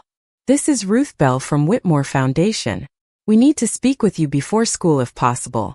You are not in trouble." Caleb read the sentence twice. "You are not in trouble." Adults only wrote that when trouble was already in the room. He typed slowly beneath the blanket. "My father is home." The reply came a few seconds later. "Understood. Are you safe to talk later at school with a staff member present?" Caleb looked toward the bedroom door. Under the crack, living room light spread across the floor in a thin yellow line. Victor was up, watching, waiting. Caleb typed one word. "Yes." At 8:15, Ms. Rowe received him in her classroom with the door open and the blinds half raised. She did not ask him why a foundation lawyer had called the school. She did not ask him why he looked like someone who had been carrying a glass of water through a burning house. She simply handed him a paper cup and said, "Drink this." It was water from the cooler, not cold enough to shock his stomach. Caleb drank because being told to do one simple thing felt easier than deciding anything. Ruth and Elias joined by secure video on Ms. Rowe's laptop. They were in the same glass conference room, but the room no longer looked polished. Papers covered the table. The old box sat beside Ruth, its lid closed, and near it was a worn canvas bag Caleb had never seen before. Elias looked as if the night had taken something out of him and replaced it with resolve. "Caleb," Ruth said, "we spoke with Tasha Monroe." The name moved through the classroom like a hand across a piano key Caleb did not know he had inside him. He gripped the edge of the desk. Ms. Rowe stepped back toward the bookshelf, close enough to support, far enough not to crowd him. "She is alive?" Caleb asked. The question came out before pride could stop it. Elias answered, "Yes." Caleb looked down. Alive should have been simple. It was not. Alive meant she had been somewhere while he learned to hate an empty space. Alive meant the story had not ended with a woman disappearing into fog. Alive meant choices, barriers, years, attempts, failures, maybe love. Maybe lies. Where? He asked. She works at an assisted living facility outside Stone Mountain, Ruth said. She spoke with us last night after her shift supervisor let her step away. Caleb almost laughed at the detail because it hurt. After her shift supervisor let her step away. Even the biggest moment of her life had needed permission from work. Did she ask about me? He said. Elias's face softened in a way Caleb did not want to see. That was the first thing she asked. Caleb turned his head toward the window. Outside, students crossed the courtyard toward first period. Backpacks, hoodies, phones. Ordinary morning.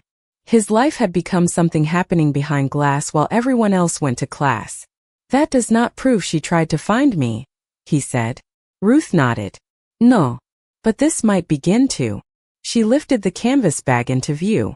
It was faded brown with a broken zipper and a strip of duct tape around one handle. Tasha brought this to our office at 11:40 last night. She came straight from work. She asked us not to contact you until we had looked through it carefully. What is it? Caleb asked. 9 years, Ruth said. Then she opened the bag.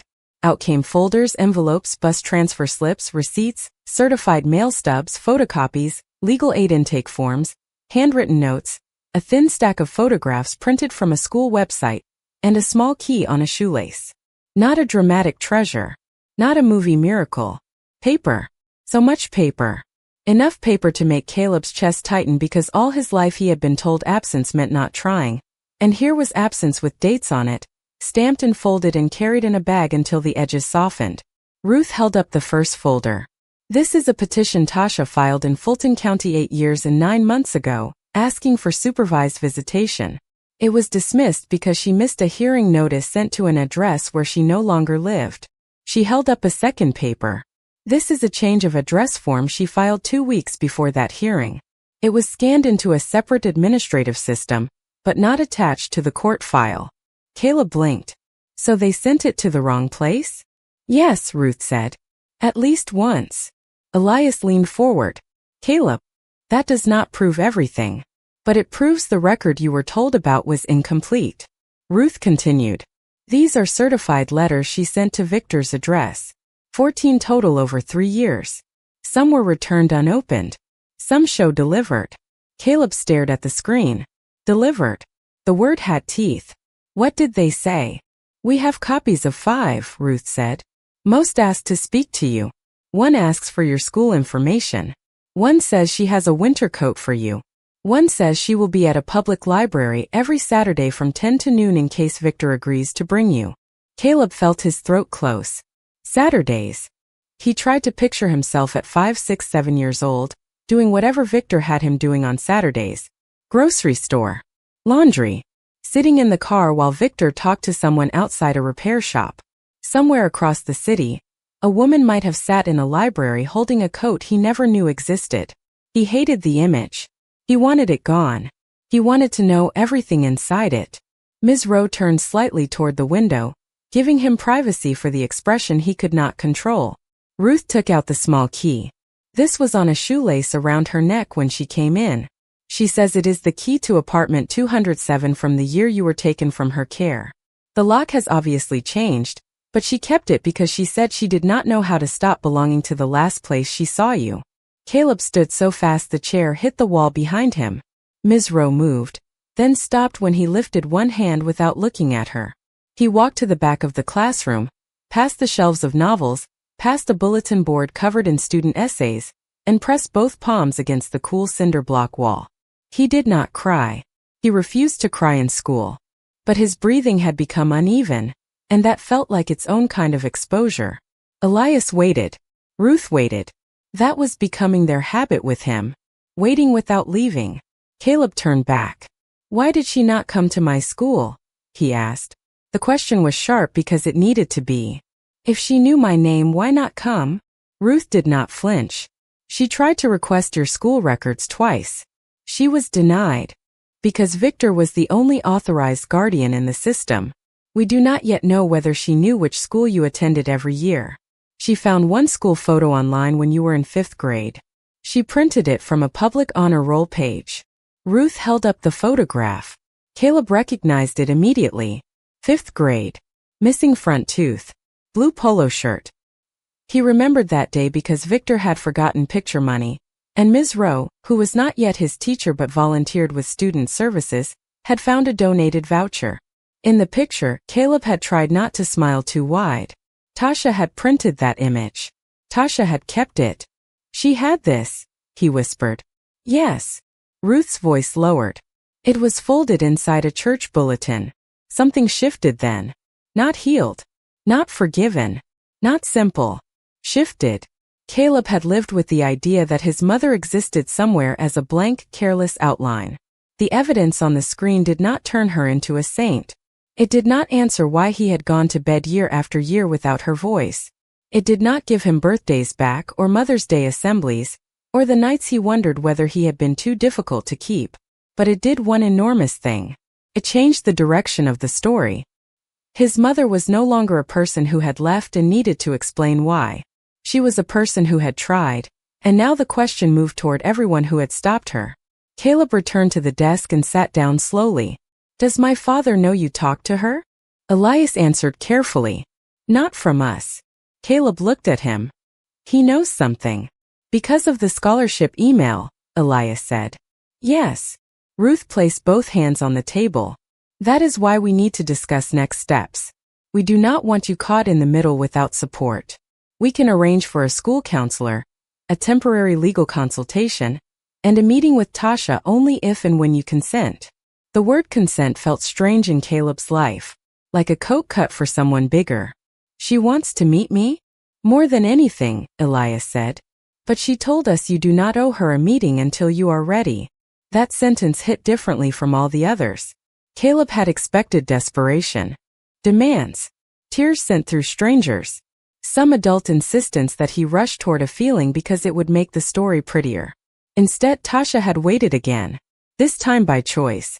What did she say? Caleb asked. Ruth looked at Elias then back at Caleb. Her exact words were, "Tell him I will answer anything, but I will not ask him to comfort me." Caleb lowered his eyes. That sounded nothing like the woman Victor had described. A selfish woman would demand comfort. A guilty woman might hide from questions. But a mother who had spent 9 years being disbelieved might still understand that her son's pain was not a stage for hers. Ms. Rowe touched the back of the nearest chair. Caleb, she said softly, you do not have to decide today. But the day was already deciding around him. At that exact moment, Victor Hayes was standing in the main office demanding to sign Caleb out of school. The secretary had called the classroom phone 3 times, but Ms. Rowe had turned the ringer low for the video meeting. The assistant principal was trying to reach her by email. A security officer stood near the office door, not because Victor had done anything visible enough to remove him, but because his voice had become controlled in the way that made trained adults pay attention. I am his father, Victor said, holding up his identification. I do not need a committee meeting to pick up my own son. The office secretary kept her tone polite. Mr. Hayes, we are verifying the student's schedule. Verify faster. Back in the classroom, Ruth's phone buzzed. She glanced down and her expression changed. A message from the foundation assistant who had remained in contact with the school counselor. Guardian on campus requesting student release. Ruth looked at Elias. Elias looked at Caleb. Caleb saw the look pass between them and understood before anyone spoke. He is here, Caleb said. Not a question. Ms. Rowe moved toward the classroom door and looked through the narrow window. Down the hall, the assistant principal was walking quickly, face tense. Caleb's body went cold in the old familiar way, the way it did when home arrived somewhere it was not supposed to. Elias's voice came through the laptop, steady but urgent. Caleb, listen to me. You are not in trouble. You are at school. There are adults there who can help you slow this down. Caleb looked at the canvas bag on the screen, at the key on the table, at the photo from 5th grade, at the proof that his life had been larger than the story he was given. Then he looked toward the hallway where Victor's footsteps might soon become audible. 4 years, Caleb had survived by making himself easy to move. A boy with no questions could be guided anywhere. A boy who did not challenge paperwork could be signed out, driven home, told what to believe, and folded back into silence. But the evidence had changed something. Not everything. Enough. He stood, picked up his scholarship folder, and placed it against his chest the way he had the morning he first entered the foundation. I do not want to leave with him right now, he said. The sentence was quiet, but everyone heard it.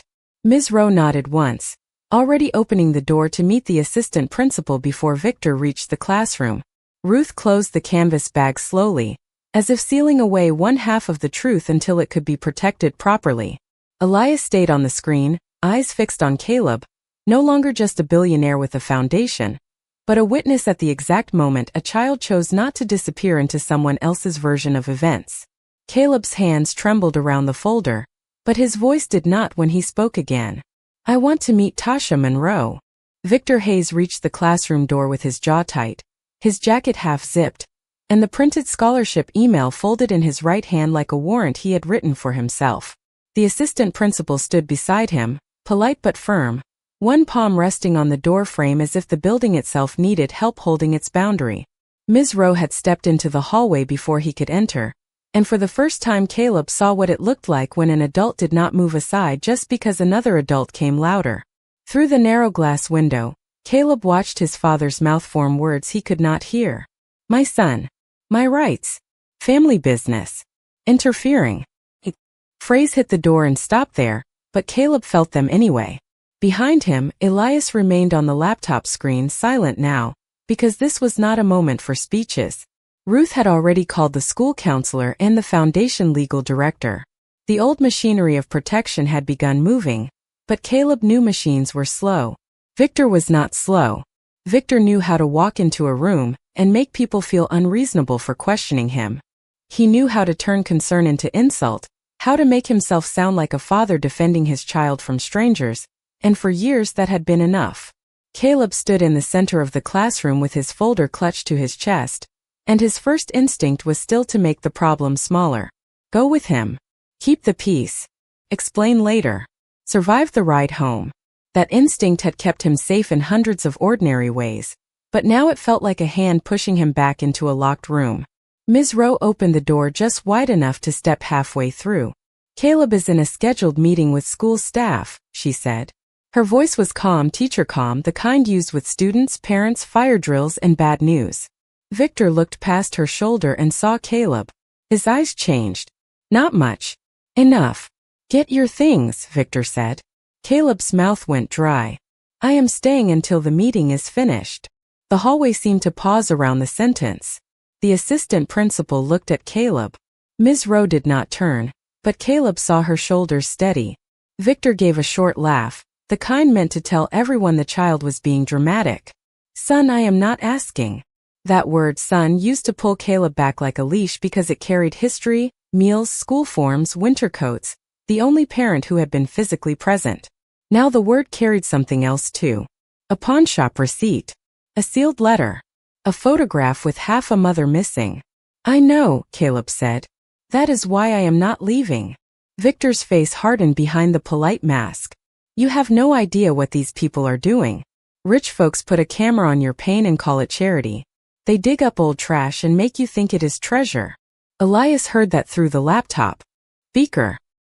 His expression did not change, but Ruth's did. Old trash. Caleb's eyes moved toward the screen where the canvas bag of Tasha's documents had been closed but not removed. The box was not trash, Caleb said. Victor's gaze snapped back to him. For 1 second, every adult in the hallway understood that the conversation had just left the safe surface. Victor's voice lowered. What box? Caleb did not answer. The old habit told him to retreat, but the new evidence stood behind him like a wall. The assistant principal stepped in. Mr. Hayes, we need to continue this conversation in the office. No, Victor said. You need to release my child. Caleb has expressed that he does not wish to leave at this moment, the assistant principal replied. He is safe on campus, and we are going to follow procedure. Victor looked almost amused. Procedure? That is cute. Then he turned his attention toward the laptop visible across the room. Is that Whitmore on there? Elias leaned toward the camera. Mr. Hayes, my name is Elias Whitmore. This conversation can continue with appropriate legal support present. Victor laughed again. But this time Caleb could hear the strain inside it. Legal support. There it is. You people always hide behind titles. No one is hiding, Elias said. We are slowing down a situation involving a minor. Victor stepped closer to the doorway, but the assistant principal did not move. You have no right to speak to my son about private family matters. Ruth's voice came through the speaker, precise and even. Caleb came to the foundation through a scholarship application. During that process, information surfaced that requires careful review. Information, Victor repeated. You mean lies from Tasha? There it was. Her name in his father's mouth, sharp with ownership and fear. Caleb felt it more than heard it. Until that moment, Tasha Monroe had been a possibility, a name on paper, a voice in a letter, a woman in a bag of documents. But when Victor said her name like a threat, he made one thing clear without meaning to. She was real. He had always known she was real. The assistant principal guided Victor down the hallway toward the office, but the damage had already entered the room. Caleb stood still after the door closed. Ms. Rowe came back in, her eyes on him, not pitying, not dramatic. Do you want to sit? Caleb shook his head. He said her name. Elias said softly, yes. He said it like he knows exactly who she is. Ruth did not soften it. He does. That was the first crisis. The second arrived 2 hours later at the Whitmore Foundation. After school agreed not to release Caleb until a counselor, legal representative, and guardian protocol review were completed. Victor did not drive home defeated. He drove downtown. He walked into the foundation lobby at 12:13 with a manila folder, a tired-looking attorney named Glenn Porter, and the confidence of someone who had spent years benefiting from clean paperwork. The receptionist called upstairs before Victor finished saying his name. Elias met him in a private conference room with Ruth Aaron Pike and a security officer outside the door. Victor took the seat across from Elias without waiting to be invited. You found some old sentimental junk and decided to play savior, Victor said. Let me make this simple. Caleb is my son.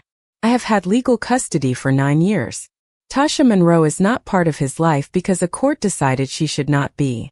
You are not going to reopen my family because you need another poor kid for your foundation brochure. Elias folded his hands on the table. No one is using Caleb. You already are. Victor tossed photocopies from his folder onto the table.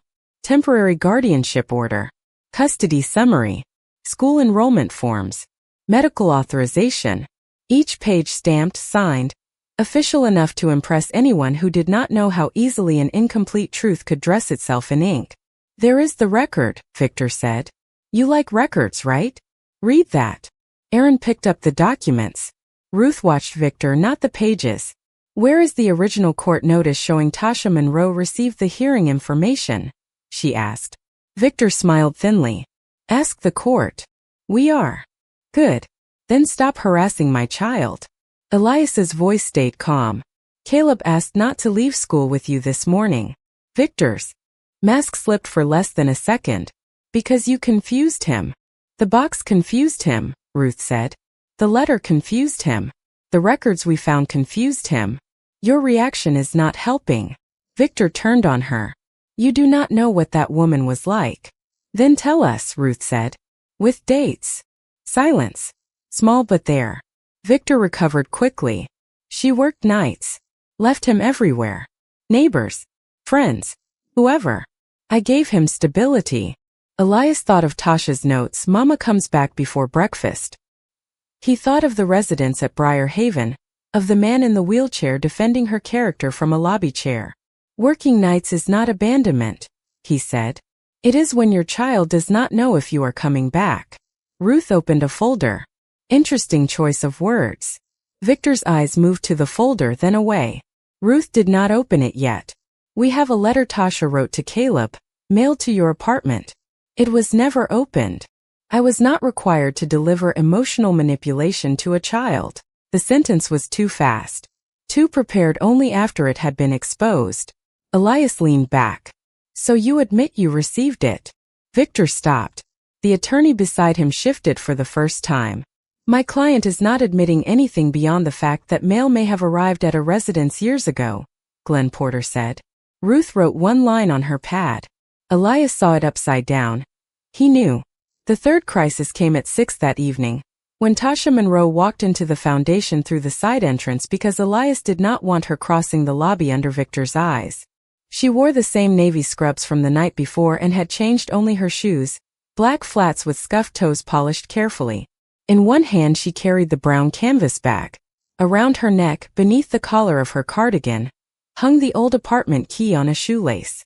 She did not look like a woman arriving for a reunion. She looked like a woman arriving for a hearing where her heart might be used as evidence. Caleb sat in a smaller family conference room with Ms. Rowe, the school counselor Ruth and Elias.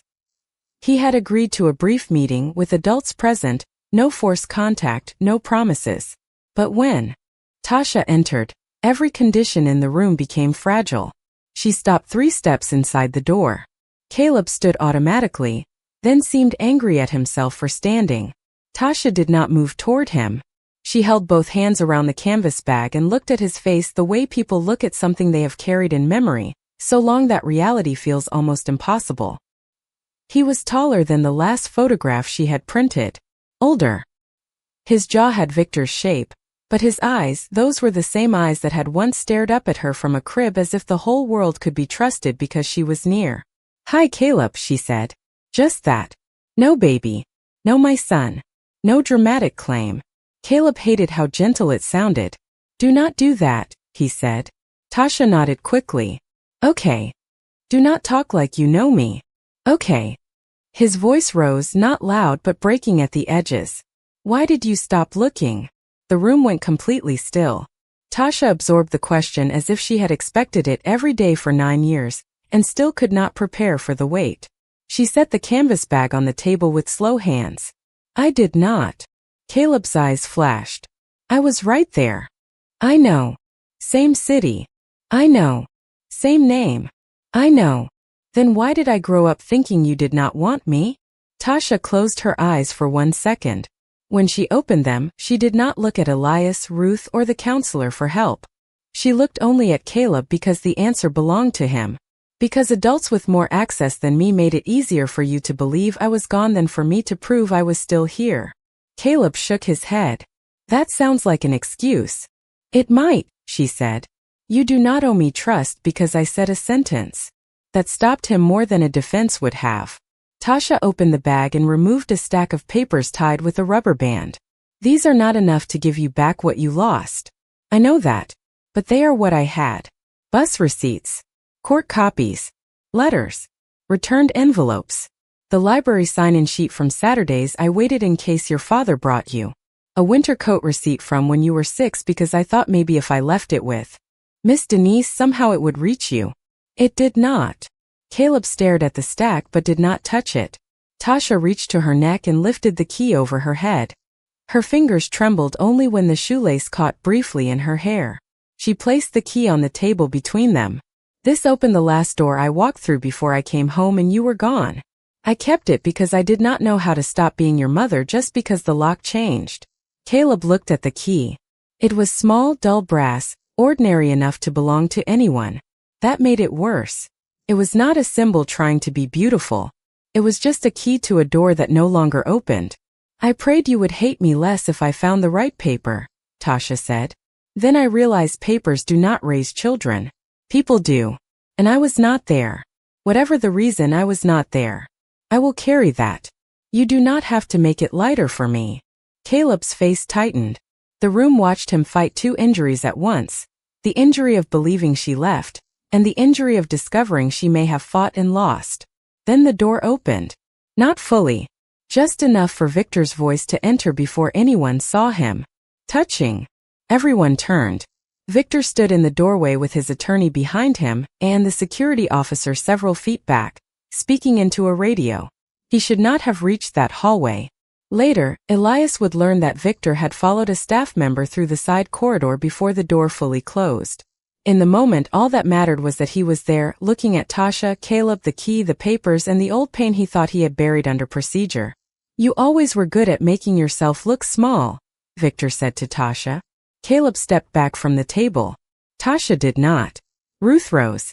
"Mr. Hayes, you need to leave this room." Victor ignored her. His eyes stayed on Caleb. You see this?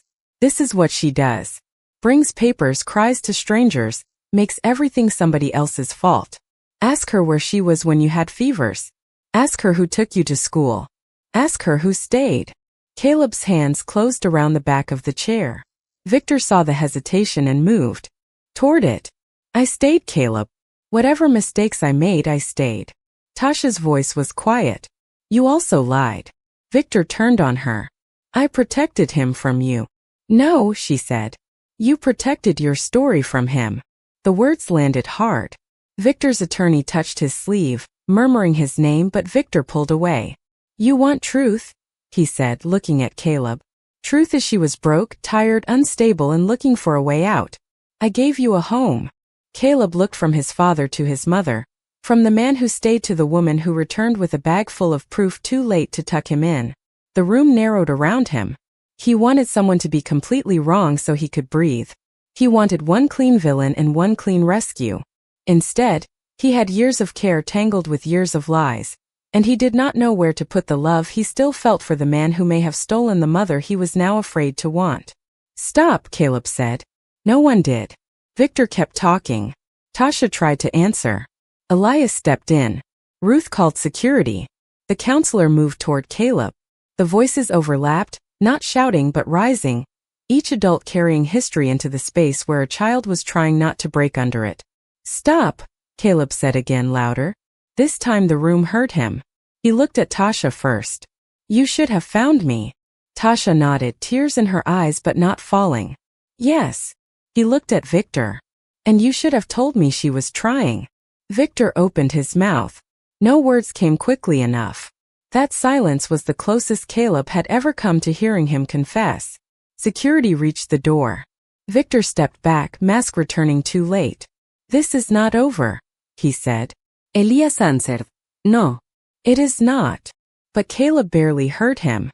His eyes were on the old key lying on the table, beside the stack of papers, beside the canvas bag, beside the mother he could not yet embrace and the father he could no longer fully believe. He had wanted the truth to give him ground.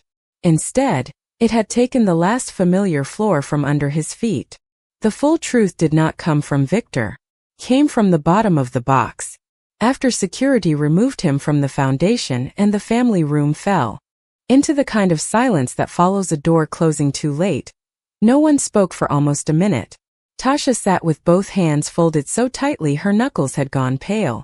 Caleb stood near the window, staring down at Atlanta as if the city had become a place he no longer recognized. Elias remained beside the table, looking at the old wooden box, not because he expected it to offer mercy, but because every answer so far had come from something small enough for powerful people to overlook. Ruth saw where his eyes had gone. We need to document the contents properly now, she said. Her voice was steady, but everyone heard what she meant. Before Victor could claim the box was altered. Before the story could be buried again. Before another clean piece of paper could make another dirty thing sound reasonable. Aaron brought in a portable scanner, a camera, gloves, and evidence sleeves. The process should have felt cold. Photographs from 3 angles. Item numbers. Condition notes. Chain of custody. But Caleb watched every movement as if the carefulness itself was a form of apology. For once, adults were treating his beginning like something that could not be shoved into a drawer. Tasha did not touch the box until Ruth asked her to identify the items. She pointed to the blue socks first. He came home in those, she said. Her voice almost held. They were too big. Caleb looked down. He knew that detail now. A detail from the letter. A detail that had crossed 9 years and arrived intact. Tasha pointed to the hospital bracelet. That was his. Grady Memorial. He was 6 pounds 11 ounces. Caleb turned slightly. 6'11"? She nodded. You had one hand up by your face when they put you on my chest. Like you were already thinking about something serious. It was the kind of thing no court file would ever hold. Too human. Too soft. Too impossible to stamp. Ruth photographed the Polaroid next, then the unopened envelope, then the pawnshop receipt. When she lifted the cotton lining to check for moisture damage, the wood underneath shifted with a faint click. Everybody froze. It was not a loud sound. It was barely more than a breath. But in that room it landed like a knock from inside the past. Ruth looked at Elias. Elias leaned closer. What was that? Tasha stood. What? Ruth touched the lining again. The bottom panel dipped at one corner then rose. Caleb stepped toward the table. For the first time since Victor entered the room, his face held something other than shock. Curiosity. Fear. Recognition without memory. Elias asked Tasha. Did you know there was a compartment? Tasha shook her head slowly. No. Miss Denise gave me that box. I painted it, lined it, but I never took the bottom apart. Ruth used the edge of a plastic card, not a knife, and eased the loose panel upward. Beneath it was a space no deeper than half an inch, narrow, hidden, and lined with dust. Inside lay three things wrapped in old tissue paper. A small cassette tape, a folded certificate copy, and a strip of paper with blue ink so faded it looked almost gray. Caleb leaned over the table. Tasha covered her mouth. Elias did not move.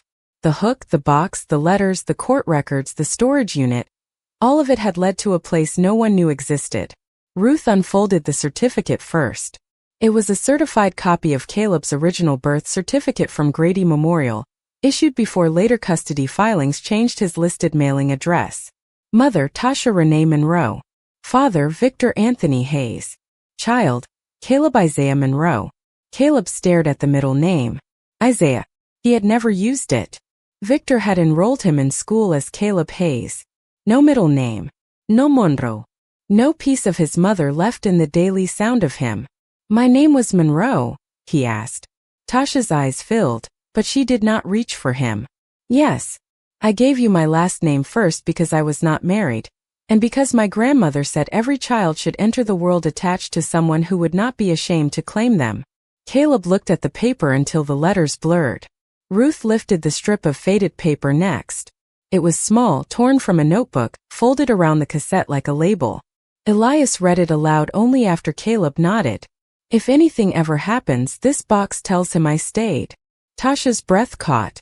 I wrote that before my first overnight shift, she whispered.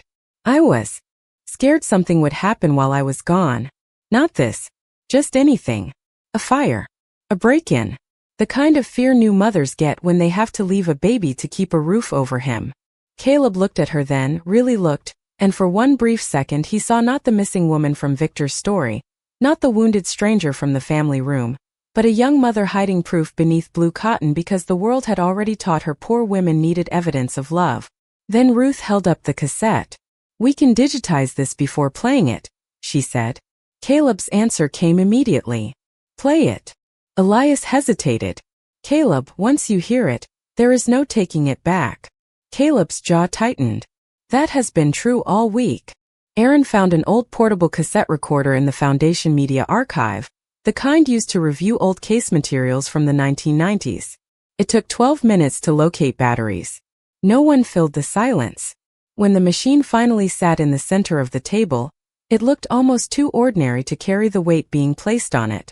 Ruth pressed play. For 2 seconds there was only static. Then a younger Tasha's voice filled the room, softer, tired, smiling through breath.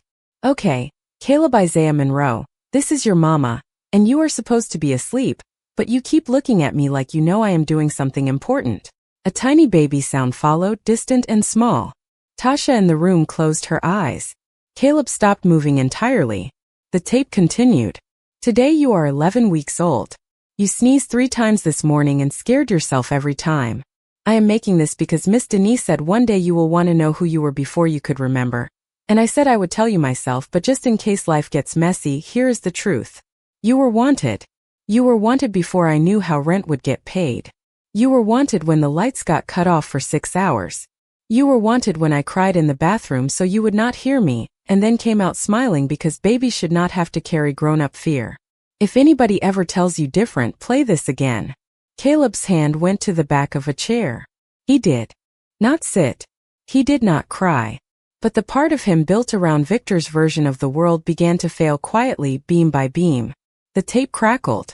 Tasha's younger voice began to sing, not a full song, just a low hum and a few words made up around Caleb's name. It was not polished. It was not beautiful in the way singers are beautiful. It was intimate, unmarketable, undeniable. A sound made for one baby in one apartment by one mother who believed he would hear her from across the room, not across 9 years. When the tape ended, no one touched the recorder for a long time. Then Aaron's phone buzzed. He stepped out, answered, returned with a look that made Ruth straighten. "The pawnshop owner is alive," Aaron said. "Keller. Retired in Macon. His daughter still has digitized business records from the old shop.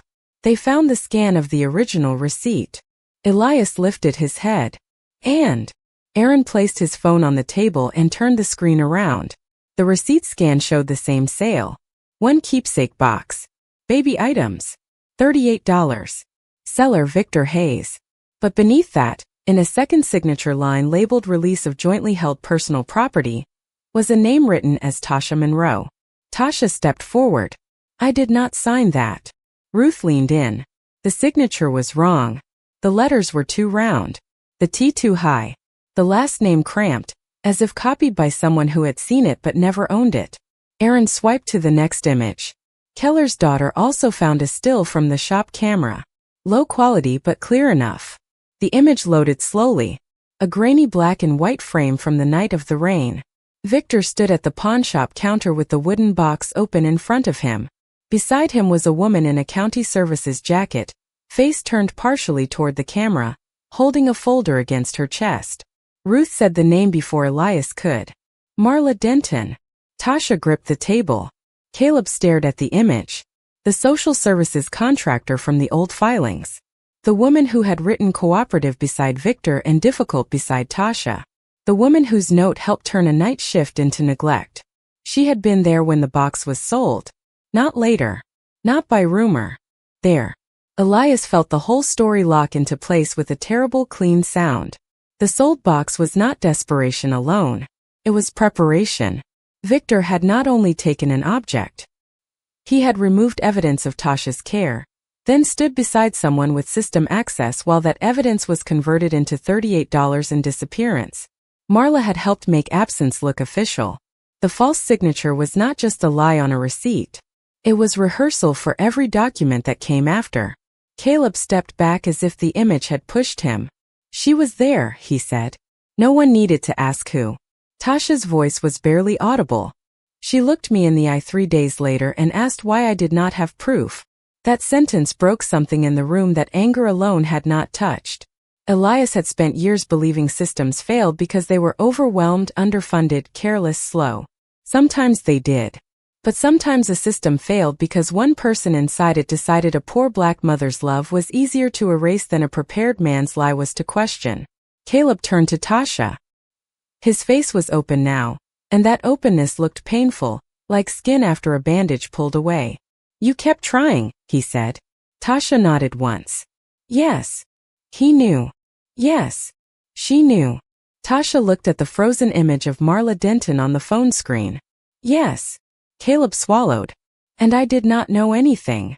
Tasha's answer came with no defense, no demand, no attempt to make herself the center. "That is the part one am sorriest for." Caleb looked at the cassette recorder, the birth certificate, the false signature, the photograph, the key, the bag of papers, the old box that had carried more truth than every official file combined. The story did not become easy. It became undeniable. Elias picked up the phone and called Aaron's legal team with a voice so calm it made Ruth look at him twice. "Preserve everything. Notify the court. Prepare emergency motions. And find every case Marla Denton touched." He ended the call and looked at Caleb, then Tasha. This was not just a family misunderstanding. No one in the room needed him to say the rest, but he did anyway because some truths deserved to be spoken. Incomplete sentences. "Your mother was erased with help." Caleb sat down slowly, as if his legs had finally understood what his heart had been carrying. Tasha did not move toward him. She waited. Still, when the cassette tape clicked softly inside the recorder, finished but not forgotten, Caleb reached across the table and touched the edge of the old wooden box with 2 fingers. Not Tasha's hand. Not yet. But the box. The proof. The place where she had stayed when no one let her stay anywhere else. Justice did not arrive like thunder. It arrived in envelopes, stamped motions, recorded calls, sworn statements, and the steady sound of adults finally doing the work they should have done 9 years earlier. By Monday morning, Elias Whitmore's legal team had filed an emergency petition in Fulton County requesting review of Caleb's custody history, preservation of all agency records connected to Marla Denton, and temporary protective limits on Victor's ability to remove Caleb from school or relocate him without court notice. It was not dramatic. There were no cameras, no speeches on courthouse steps, just paper moving quickly because, for once, money and power were being used to make a neglected truth harder to ignore. Tasha Monroe arrived at the courthouse wearing a navy dress borrowed from Angela at Briar Haven, black flats, and the same old key around her neck. She had pressed her documents into a folder so carefully that the edges lined up like she was afraid disorder might be mistaken for dishonesty. Caleb sat 2 rows behind her beside Ms. Rowe and the school counselor, not beside Tasha, not yet, but not away from her either. That distance mattered. It was chosen, not forced. Victor entered with his attorney, and did not look at the wooden box sealed in a clear evidence container on the table. He looked at the judge, then at Elias, then at Caleb. For the first time in Caleb's life, his father seemed smaller inside a room. Not powerless. Not harmless. Just smaller than the story he had told. Ruth testified first. She laid out the timeline with a calm that made every detail heavier. The mailed letter sent to Victor's exact address. The return petitions. The change of address form that had never been attached to the custody file. The pawnshop receipt with the forged signature. The camera still showing Marla Denton standing beside Victor on the night the box was sold. Aaron played the digitized cassette only after the judge asked whether it was necessary. The courtroom heard young Tasha's voice telling a baby he was wanted. Nobody moved. Even the court reporter slowed for half a second before her fingers found the keys again. Tasha was called next. She did not perform grief. She did not raise her voice. She answered questions with dates, addresses, shift times, bus routes, the names of clerks who told her to come back with copies she could not afford. When Victor's attorney suggested she had been inconsistent, Tasha looked directly at the judge and said, "Your Honor, I was poor. I was tired. I was not absent." The sentence did what 9 years of paperwork had failed to do. It put her dignity back in the room. Caleb looked at her then, and something in his face changed. Not into forgiveness but into recognition. Victor's turn came after lunch. Under questioning, he admitted he had received at least 1 letter from Tasha. He admitted he did not give it to Caleb. He tried to say he had been protecting his son from confusion, but the words weakened when Aaron placed the false signature beside Tasha's real one. Then the judge asked a simple question. "Mr. Hayes, did Tasha Monroe sign this pawnshop receipt?" Victor looked at the paper for a long time. His attorney touched his sleeve. Victor did not answer fast enough. That silence told the room what the signature had already proven. Marla Denton was not in court that day, but her absence did not save her. By the end of the week, the state licensing board had opened a formal investigation. Her old cases were frozen for review. Families who had been dismissed as difficult began receiving calls from people who finally sounded nervous enough to listen. Victor was ordered to cooperate with a full custody review, surrender Caleb's vital records, and stop all unsupervised attempts to remove him from school or foundation programs until the court completed its findings. Possible criminal referrals were forwarded for forgery, false statements, and interference with parental contact. The judge did not hand Caleb to Tasha like a prize, because Caleb was not property to be returned. Instead, she ordered a supported reunification plan, counseling, supervised meetings chosen at Caleb's pace, and correction of his records to include the name he had been born with, Caleb Isaiah Monroe Hayes, unless he later chose otherwise. The scholarship committee did not withdraw his application. They advanced it, not because his pain made him inspiring, but because his essay had told the truth before anyone gave him evidence to support it. Elias did not write Tasha a check and call it redemption. He offered legal support, housing navigation, and time-off coverage through an emergency family restoration fund that did not require her to beg or perform gratitude. More importantly, he changed the foundation itself. Within 30 days, Whitmore launched the Keepsake Review Project, a legal unit dedicated to reviewing cases where family separation had been justified by missing, destroyed, or ignored personal records. Baby bracelets, letters, school photos, returned mail, Small things systems had never treated as evidence because poor families were expected to lose things quietly. Tasha returned to Briar Haven 2 weeks later, not because nothing had changed, but because she wanted to leave on her own terms. The man in the wheelchair by the lobby window asked if the trouble had passed. Tasha smiled for the first time in a way that reached both eyes. Not passed, she said. Answered. That evening she met Caleb at the Foundation family room. The wooden box sat between them, no longer locked away, no longer hidden, no longer trash. Caleb touched the lid and said, I am still angry. Tasha nodded. You have the right to be. I do not know how to be your son. Tasha's voice stayed steady though her eyes shone. Then we do not start there. Caleb looked up. Where do we start? She glanced at the box, at the proof that had waited longer than any child should have to wait. We start with the truth, she said, and we let the rest learn how to breathe. 1 year later, the wooden box sat on a kitchen table beneath a window that caught the late afternoon sun. It was still cracked at one corner. The brass latch was still bent. The strip of old masking tape was still on the lid, but the words had changed meaning. Caleb's first things no longer sounded like something rescued from trash. It sounded like a beginning that had survived. Tasha's new apartment was small, but it was hers, and every room held proof that no one had to whisper here. A bus schedule was clipped to the refrigerator beside Caleb's scholarship acceptance letter. The old key hung in a small frame near the door, not because it opened anything, but because it had closed a lie. Caleb stood at the table with a photograph in his hand. In it, he and Tasha stood outside the courthouse after the records were corrected.